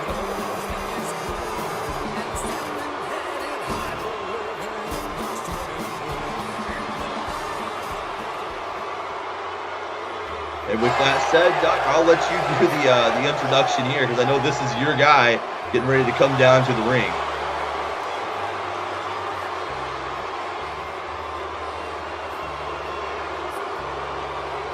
Hey, look at you. You're at a loss for words here.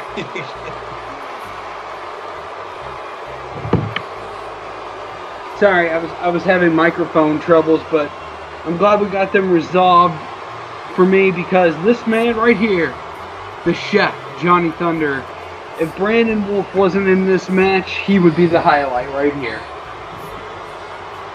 And you know, I don't think Johnny would mind me saying that as well, because like he also is a fan of the Wolfman. Well, you know what they say about a man of his culinary arts level. He is a man of very good taste. Yes, he is. Yes, he is.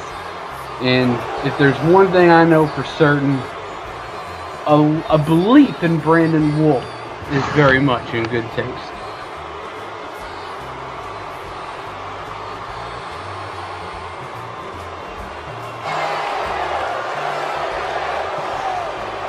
Oh boy, I have to brace myself for this. This is going to be explosive, and oh my, Brandon Wolfe going to open it up here with Krack, who's going to have a date for Ultimate Glory. That makes it sound gay. They have a date with each other. Well, the date's set. It's set for Ultimate Glory, and Jay is going to have to put up or shut up here. Brandon Wolfe is already putting the boots to him. He's putting the bootstraps to bootstrap. Did you see what I did there? I did. Name that movie. Name that movie. Yeah. Oh, Can you do it? I'm going to have to take a pass on that one. Pirates of the Caribbean. We put the old bootstraps. Oh, come on. I know the movie. I'm sorry. I'm focused here. Focused here on the match at hand. Come on, give me a break. Golly, you can have some fun every now and then. As John Blackos, the human Energizer Bunny, gets the tag. He and Brandon Wolfe had a hell of a match not too long ago. I gotta point out here. Looks like Jay maybe trying to get out of dodge here. Maybe not a fan of what he was taking there. It was a punishment from Brandon Wolfe. You know, tags in as I don't know, as John is. What do we call John in this situation? I'm still the human Energizer Bunny. Yeah, but he's obviously, this whole thing with losing the match to J Krack. He's J Krack's side chick. His side chick. That's right. I'm sure he appreciates being called that. Like, Jay, I'm tag sure him he back will. in here. Anything associated with J Krack is sure to bring you good luck, correct? Yes. Sure, the answer is yes. I gotta say, you're not on top of the ball here, man. I don't know. I just side chick. I can't agree. Side chick. And look, after this match, Chef Johnny Thunder, he cooked them a nice meal for each other. They can hang out. Not that there's anything wrong with that. Of course, but there's something wrong with Brandon Wolfe and J Krack having a date at Ultimate Glory, as you said. I'm confused, sir. I'm sorry. Hey, look, Brandon Wolfe going for a submission here, leg lock submission. Wow, I was not expecting that. Now, Brandon Wolfe is a very skilled competitor. That even surprised. Oh, that's one way to get out of it. Jay there unloading with that shot, and everybody getting to the ring. Wait, Wolfe out on J Krack already. Wow.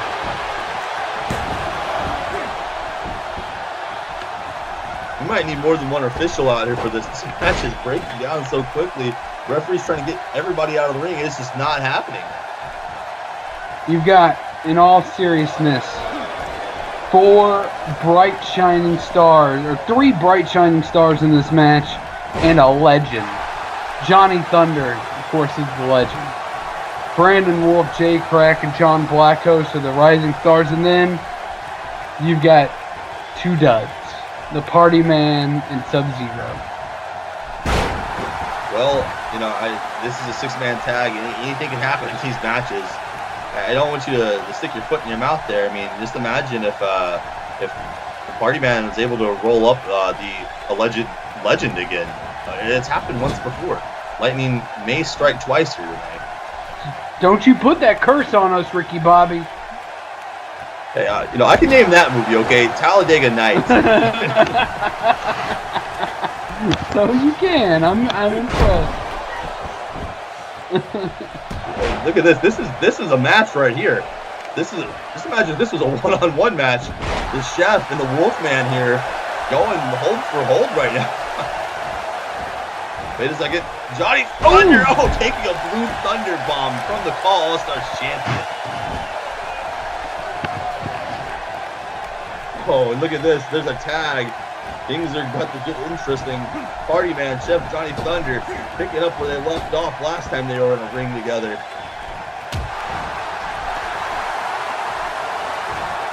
With any luck, Johnny Thunder will rid us of the scourge that is the Party Man. You never did answer my question earlier. Why don't you have a problem with Party Man? I did answer your question. Did you? Maybe I didn't give you the answer you were looking for. That's probably what it was. He's a fun-loving guy and he's living his dream here. I can't hold him down for that. I can't believe I haven't started to rub off on you yet.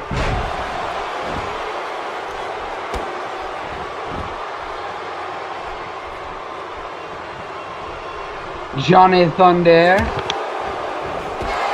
trying to break the arm of Sub-Zero there.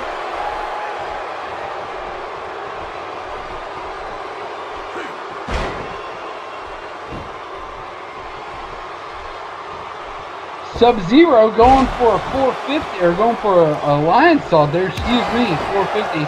Don't know what I was thinking.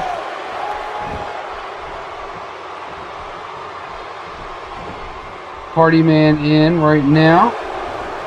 Party Man and Johnny Thunder going at it. Party Man coming out on top at the moment. Party Man going to the top rope. High risk maneuver coming up here. Maybe.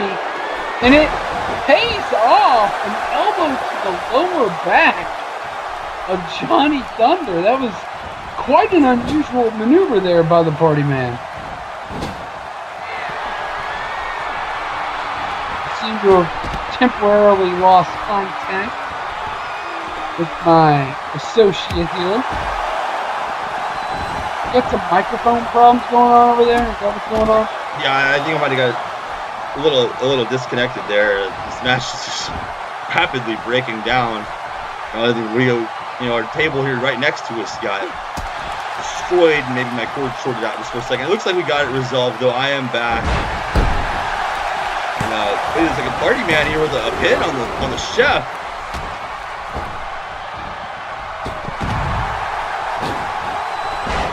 Oh! Party man went a little high risk there, and wrong place, wrong time. He's gonna pay for that. What a shoulder block there from Johnny Thunder. That would have made Clay Matthews happy right there. That was impressive. I mean, we're seeing all of these big men here tonight, these heavyweights, really starting to just up their game right before Ultimate Glory. This has been an incredible night already. We're just barely halfway in, folks.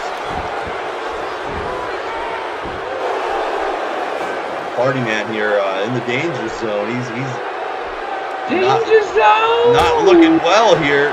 Uh-oh, wait a second. Yes. Oh. Yes. Thunder bomb there. This might be the end of the party man here. He's in trouble. Oh, he kicks out.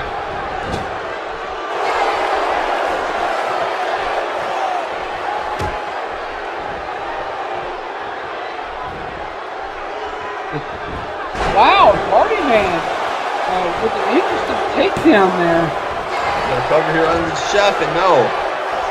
These two back and forth with these near falls, and there's a drop kick to the back of Johnny Thunder, right? Almost to the back of the shoulder blades and neck there. A tag back to Brandon Wolfe now. Krack refusing to get out of the ring here. It's his ring. Brandon Wolfe going for the pin. Oh, John Blackos trying to break it up. Missed the fight about a half an inch there. Again, the referee losing control of this thing. There's just no way to keep on top of all of these men. Wait, Brandon Wolfe. Oh! The Wolfman squaring up with the Chef Man. Johnny Thunder squaring up and a kick to the face. A couple shots there right to the chin. Brandon Wolfe. Oh no! Oh, overshooting that whisper in the wind. Nobody home. Chef Thunder gonna take advantage. Here we say, oh, an old school bow flap, ringing the ears there. The All-Stars champion. Uh oh. Oh, and an inverted suplex drops him in the middle of the ring. And Krack antagonizing the audience here. I'm sorry to interrupt you. I just wanted to notate that he's just antagonizing them. That's Krack at his finest here. He is quite the manipulator, as we've seen over the course of his tenure here as the internet champion. Oh, Brandon Wolfe the counter there on John Blackos. And oh, it's a spear from the top rope. Oh, and there's a spear again. Brandon Wolfe starting to get fired up. This is not what Blackos wants nor needs right now. Blackos trying to turn things around on him. Oh, what a hit there. Hey, look at this. Oh, big tornado DDT into the ring. Blackos reeling here. Krack looking on with a little bit of concern. Oh, Wolfe. Blue Thunder bomb here on John Blackos. And this match now has been going on for quite a while. The six-man tag team, which finds Party Man being the legal man now. Good teamwork there. Brandon Wolfe and the Party Man, John Blackos. Yeah, I think this is his battery might be running out. Some of the first tandem work we've seen here.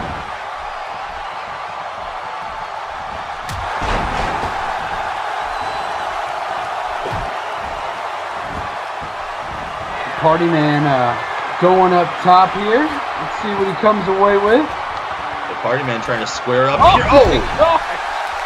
Being able to rotate in mid-air, I will have to give Party Man credit with that athleticism. trying to show that he can hang with the likes of a John Blackos here coming off the top rope like that.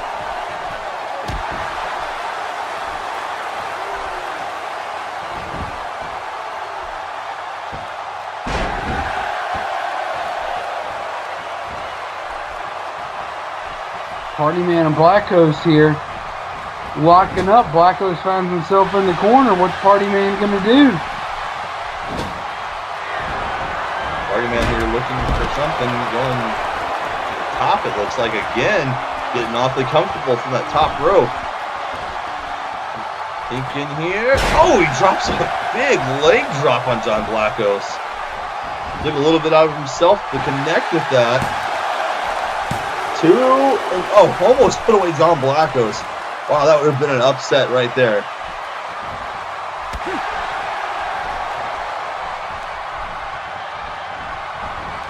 You know, one thing that's interesting to note in the dynamic between John Blackos and Jay Krack is that Jay Krack doesn't seem to be doing anything to embarrass John Blackos. I'll say this, he seems to genuinely want to see John succeed. Yeah, I thought that's the way it was going to go too, and maybe I should give them credit, because obviously it is due. John Blackos, we've seen a different side of John Blackos as a result of this, and maybe a more focused John Blackos. Maybe more of this than we're seeing. You know, you speak of interesting notes as well here.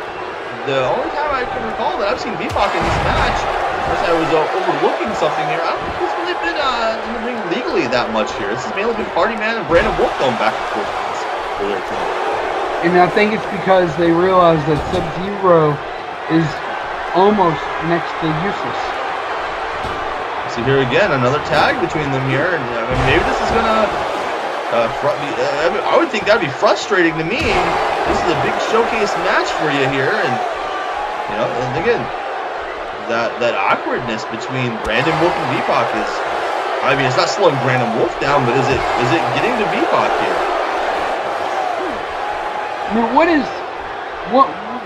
I mean, I will say this, out of the three right there, and out of the three on that team, the two other men on that team, as much as it kills me to say it, Party Man has got to be Brandon's go-to guy, because you're right, he can't count on V-Pac. V-Pac, likely the more talented of the two, but are you going to go to the guy that you can count on, or are you going to go to the guy that might be a little bit more talented? I'm going to go to the guy I can count on. That's what's gonna matter. I mean, yeah, all the talent in the world doesn't matter if you're unreliable. That's for sure.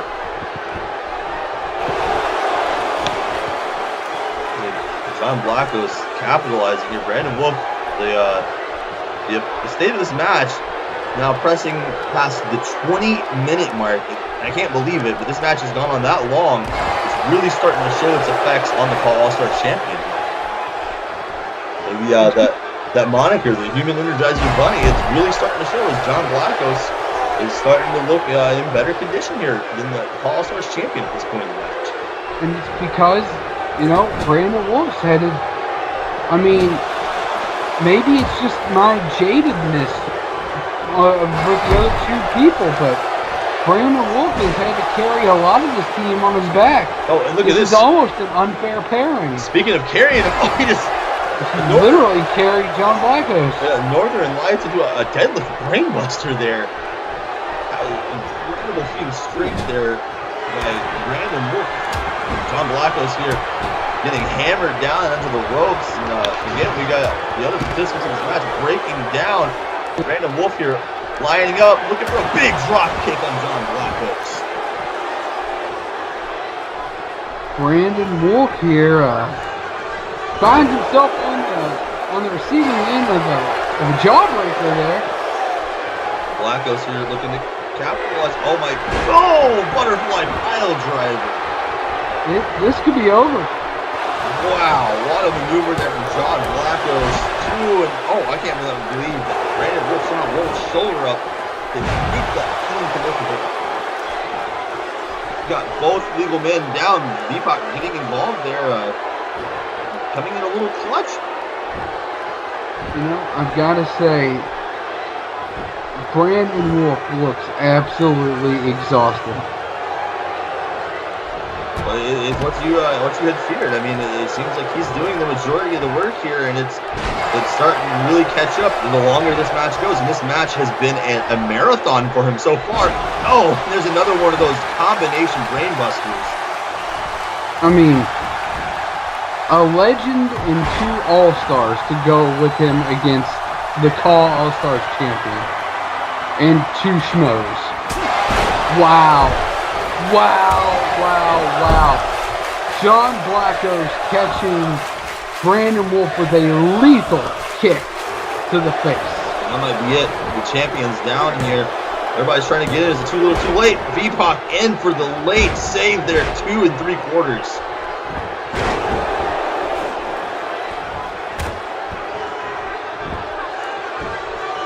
Here again, it really appears that this self-proclaimed team of Triple J is just in a much better place than Team Wolfman right here. Krack getting in here. He's got to think that Brandon Wolfe is right for the picking. Brandon trying to stay on top of him here. Then after this in the cover and only a 2 count. Team Wolfman is just that, Brandon Wolfe. The other 3 are more than capable of winning a singles match, much less working together in a 6-man tag. Good Chef Thunder taken down with that Hiroshi neck breaker there from Brandon Wolfe. And, Brandon Wolfe able to counter. Coming back here on Krack. Backbreaker, neck breaker there. And Wolfe again just winded here. You know, you think he might need to tag out, but who does he tag to here? At this point, you gotta go with V-Pac. Party Man leaning over on the rope pretty much just a moment ago out of exhaustion. You gotta take your chance on V-Pac. Tags Party Man back in here. Hold. And there's an elbow to the back from the Party Man. Party Man here going to the outside, maybe. Okay, I thought he was going to go to the turnbuckle again, where he's had a little bit of success, but I don't know if I agree with this. Starting to show off a little bit here, trying to get the fans behind him. He's going to be trying to put away Krack here. This could be a difference-making pinfall for him if he can pull it off. And he was showing off again. He drops a leg. Party Man trying to run a party on Krack, and I think if he doesn't start taking Krack seriously, it's going to bite him, and it looks like that might be happening. But wait a minute. Looks can be deceiving. Krack getting laid out by the Party Man. Big DDT there from Party Man. And, wow, again, where's the cover at? Party Man showing his inexperience here. He had that champion dead to rights there off that DDT. Did he just tag V-Pac into this match finally? I believe he is. V-Pac here. Oh, springboard swanton bomb.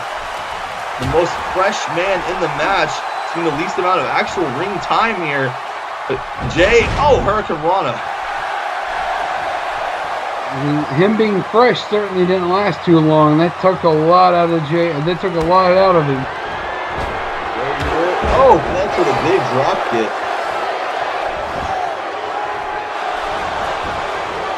The cover here. No, everybody getting involved. The referee is down.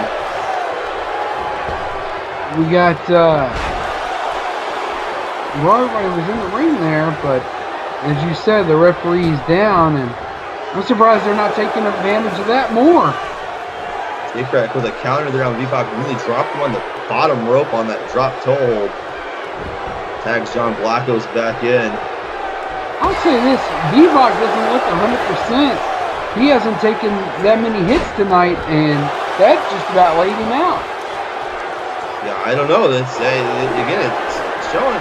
You know, is he reliable? Can he get the job done here? Oh, seen this from him before. He calls it the flaming sword. Oh, and Blackos had it scouted.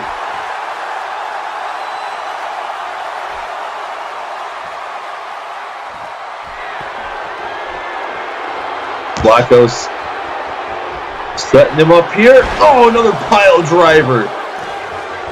Brandon Wolfe is taking 3 times the amount of punishment for that, and he's getting up quicker. I mean, how lucky are we to have seen Brandon Wolfe, Ben Hopkins, and the Ultimate One in this show tonight? We're lucky. It's been an incredible show. Like I said, this is just what we can expect. So much more to come in Ultimate Glory. And all the stars are coming out literally here. V-Pac tagging Brandon Wolfe back in. You know, I thought maybe he'd want to make an example here, but I guess he's had his fill of this. Wolfman here taking John Blackos back across into his own corner here, and oh no, this does not bode well for John Blackos. Oh, John Blackos, oh, he's in a very, very bad way here. All three men having their way with him here, having him cornered here. It sounds weird. They're having their way with him. Oh, they are. They're stomping the hell out of him here. It has definitely turned into a beatdown on the corner of Team Wolfman. Now, John Blackos is taking one for the team, and oh my god. V-Pac just throwing in there for that drop kick. 2-0.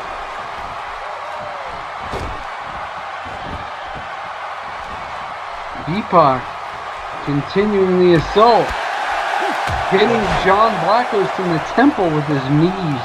You're not kidding. This is definitely an assault on Blackos right here. But Blackos, though, look at this, able to come back with a DDT there on V-Pac. It's a hair from being a hate crime. V-Pac finding himself in the ring here again. Just quick tag out, but right back into the fray, and now taking down with John Blackos. Nice dragon screw there. Blackos quickly over and making a much needed tag after everything he just endured.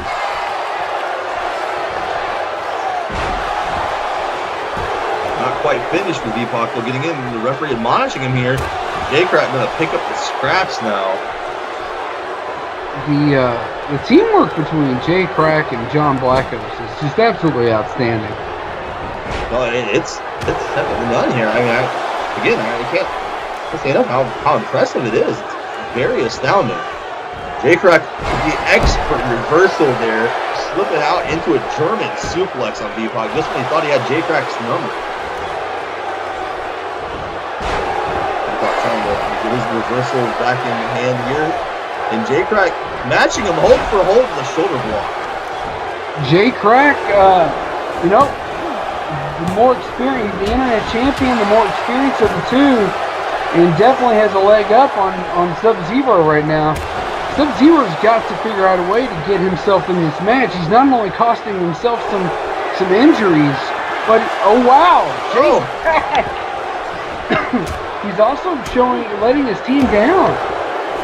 Oh, look at this. He put himself in the wrong corner here, and the chef getting involved. Oh, Krack. I was just going to mention that Krack in that exchange of holds and reversals there, that Krack's a very underrated technician in the game. But yeah, you're right. V-Pac is finding himself basically just being a punching bag here for Team Wolfman. This is not the way I'm sure Brandon Wolfe wanted this to go. Jay with the cover, and that's it. That's it. Sub-Zero gets melted here in the six-man tag. Yeah, a very hot contest here, hotly contested match between these two teams, but in the end, it's V-Pac that finds himself put on ice. I mean, it just goes to show you. It just goes to show you have to be a value to your team.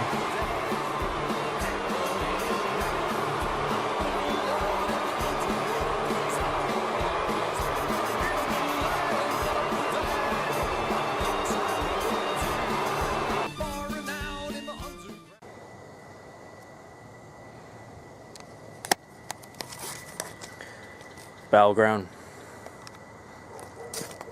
This is going to be a very, very emotional moment. What I have in front of me is a lot of things from my past. throughout the last 10 years I've been in virtual wrestling, there have been a lot of things that I've more or less accumulated along the way. As exemplified by that shirt that I tore up a few days ago. I found a lot more in this house. A lot more that I've collected as the years went on. Be it shirts, merchandise, my first championship, hell, if I can just grab it out from here alongside everything else. One of the first belts that I ever won in virtual wrestling. And tonight, it all goes in here. Every last bit of it.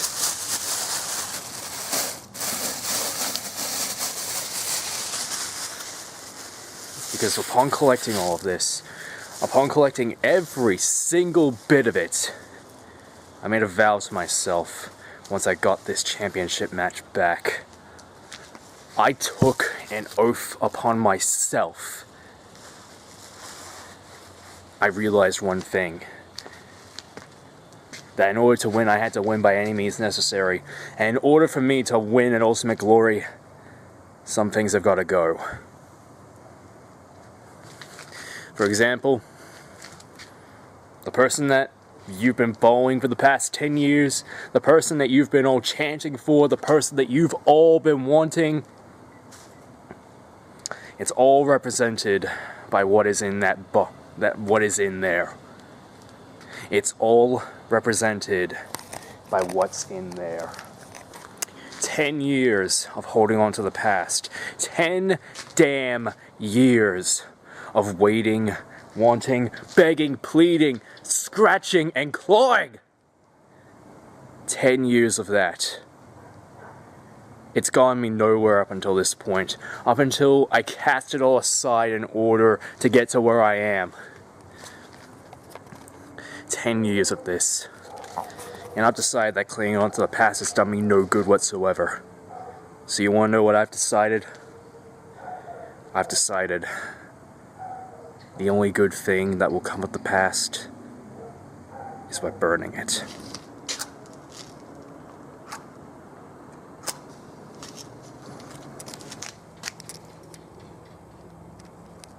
At Ultimate Glory, I submit my legacy by any means necessary.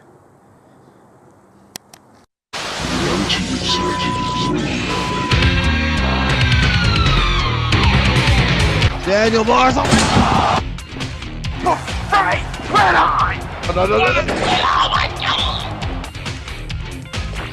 Oh my God! Off the top! Oh! Wait! Oh my God! Oh, what a move that was! The button now, Sasuke ducking! Sasuke sinking! Oh, he got it! 10 years of chasing the tree! This is UCCW, Ultimate CAW Championship Wrestling. Get a table! CXWI World Champion.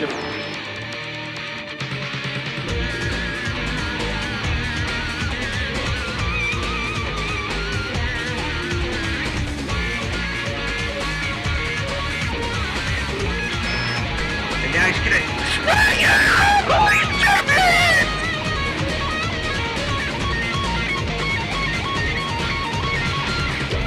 Wait here. Oh my, did you see? Another one! Like the third one! Oh my, no! I just hit a 10! The elbow drop! On the top!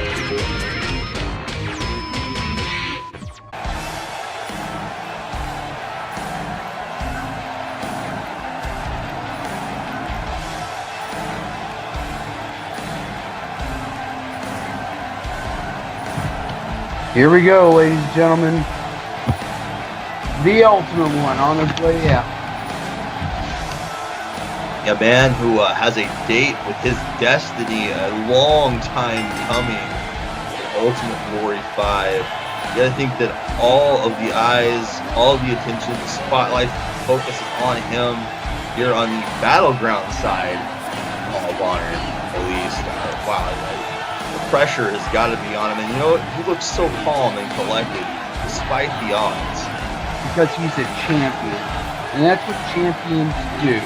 Yeah, he doesn't have a belt yet. That doesn't matter. He's got the mentality of the champion. That's what champions do. They stay calm in the face of insurmountable pressure. And that right there is a stone cold killer if provoked. Yeah, and you're right. You're absolutely right. And I'll add to that and say that not only does he have the poise, he has the demeanor, the focus, all the intangibles. He is, without anyone's doubt here tonight, the people's champion. And I think that's what we're seeing here. You'll be wanting to attest to this.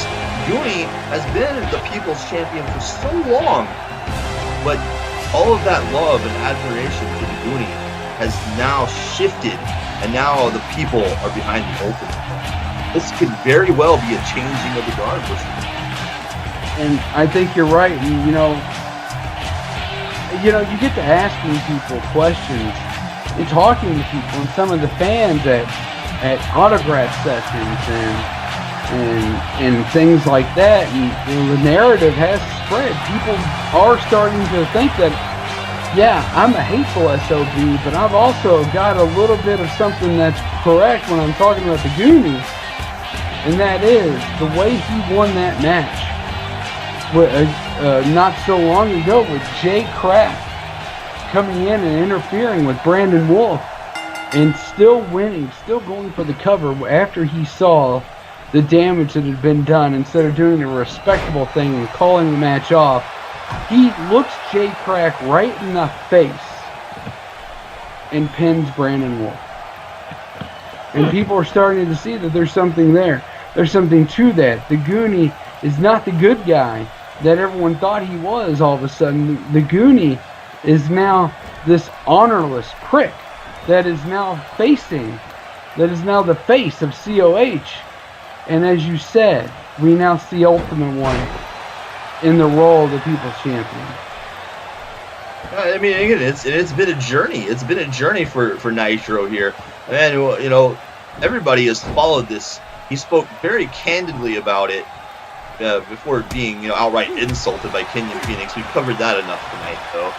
But, it's just the journey of the Ultimate One is one that everybody can get behind. And, when you are let down by your heroes, in this case, the Goonie, you have this new hero that's risen up, and you can't say a bad thing about it. Although Kenyon Fenix sure tries, but none of the bad stuff that he labels as bad stuff is frankly the public's business. Who cares how he lives his life? The quote unquote bad things that Kenyon Fenix had to say about him. Yeah, that's what I'm saying. Like that's the only things that he could bring up or stuff that no one cares about. Those things are Kenyon Fenix's opinion. Yes. They're not even facts. He has nothing on Nitro. Nothing. He's jealous. And that jealousy... Look, the jealousy is going to spite him at Ultimate Glory here, but Nitro's in trouble. He's almost caught off guard there by the COH, the civil champion. And look, Goonie trying to put him away quickly here. I don't know. For Goonie now some disbelief. What I was just getting ready to say, maybe Goonie a little fearful of what Nitro possesses here. That killer instinct that you spoke of, he just kicked out with such resilience there. Oh, Goonie reeling from that shot to the midsection and the sunset flip into the cover here. A couple quick pin attempts back and forth, and 2 count there again. Already in this main event, just a brief sample of what we can see at Ultimate Glory. That global championship is on the line here. Bending the back, pressing the back of the Goonie is Nitro. Oh, vicious. Stretched him out there. Not just a back breaker, putting the pressure on him with that as well. He's taking Goonie up to the top now. These two men have had very long careers in this business. Oh! And Nitro seems poised now to finally be at the top of that mountain. And Nitro is familiar with championship gold here. His internet championship reign is very well documented. The rivalries with such Stefan, Guerrero, and others. I mean, he really put his name on the map through that. So you have to think that, again, he is more than ready come this Ultimate Glory. Ultimate Glory has been a night where Nitro just continually raises the bar, not only for himself, but for COH in general. Nitro is just, like I said, he's just ready to take that next step. To not just be the internet champion, but to be the guy. The guy. In the eyes of the people and in the eyes of COH, as he has the gold around his waist. And I believe he will hit that. I think he's got the talent. And I think he's got the means. And I think the Goonies' time has come and gone. And I think we're going to see Nitro be at the top of that mountain come Ultimate Glory. Yeah, absolutely. I've been a fan of the Goonie for a while, but again, I can't deny that interest in him is fading a little bit. Wait, Nitro looking to send a message. Oh! The Ultimate One crushing the barricade, using the Goonies' body as the hammer. Wow, yeah, and he's kind of holding his head when he got up there. Did a little bit of damage to himself, but at least 90% of the damage done to the Goonie right there. Goonie may not make it to Ultimate Glory at this rate. Good gosh, you're not kidding. That was brutal. Again, echoing something you said earlier, killer instinct here in bundles. Goonie might be out here. Oh. That was close. Too close for comfort. If you're Goonie, you do not want to take a loss this close. Ultimate Glory with your title on the line. Oh, Nitro. Cranking up the intensity here. Oh, a series of punches there. Wow. It's going to be a big clothesline from Goonie. Goonie now going to that place deep into the reserves here. Snap. Power slam. Middle of the ring. Into the cover.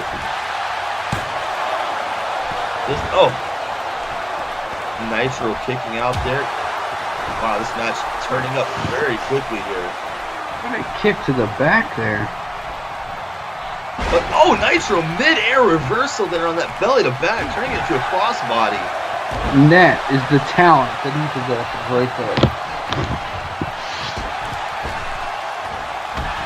Big clothesline. Goonie landing awkwardly right out here in front of us. Nitro going to follow him out. You want to talk about Goonie not being himself? This has been mostly Nitro here. He is really being taken to his limits, and he does not have an answer right now.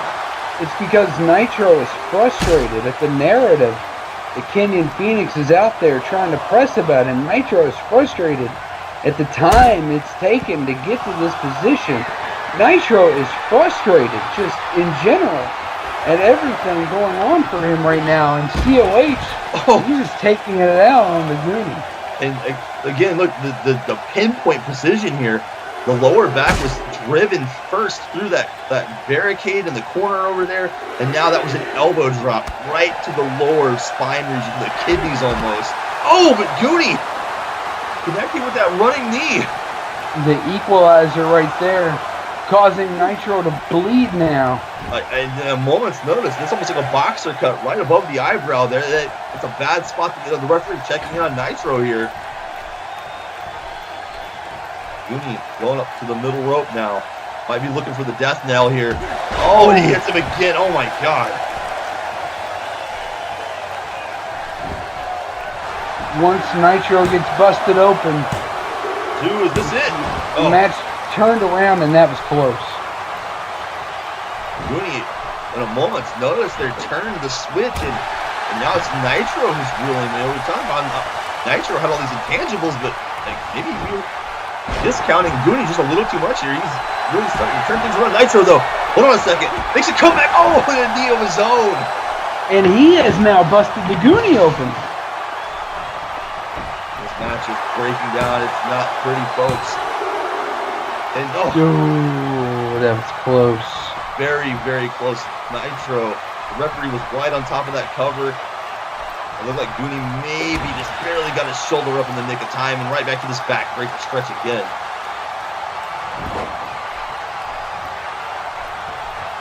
This is anybody's match at this point. Both of these competitors have taken such damage here. Oh, Nitro slipping there, almost falling off the apron, holding onto the ropes. And Goonie throws him back over the top rope for that fifth pop.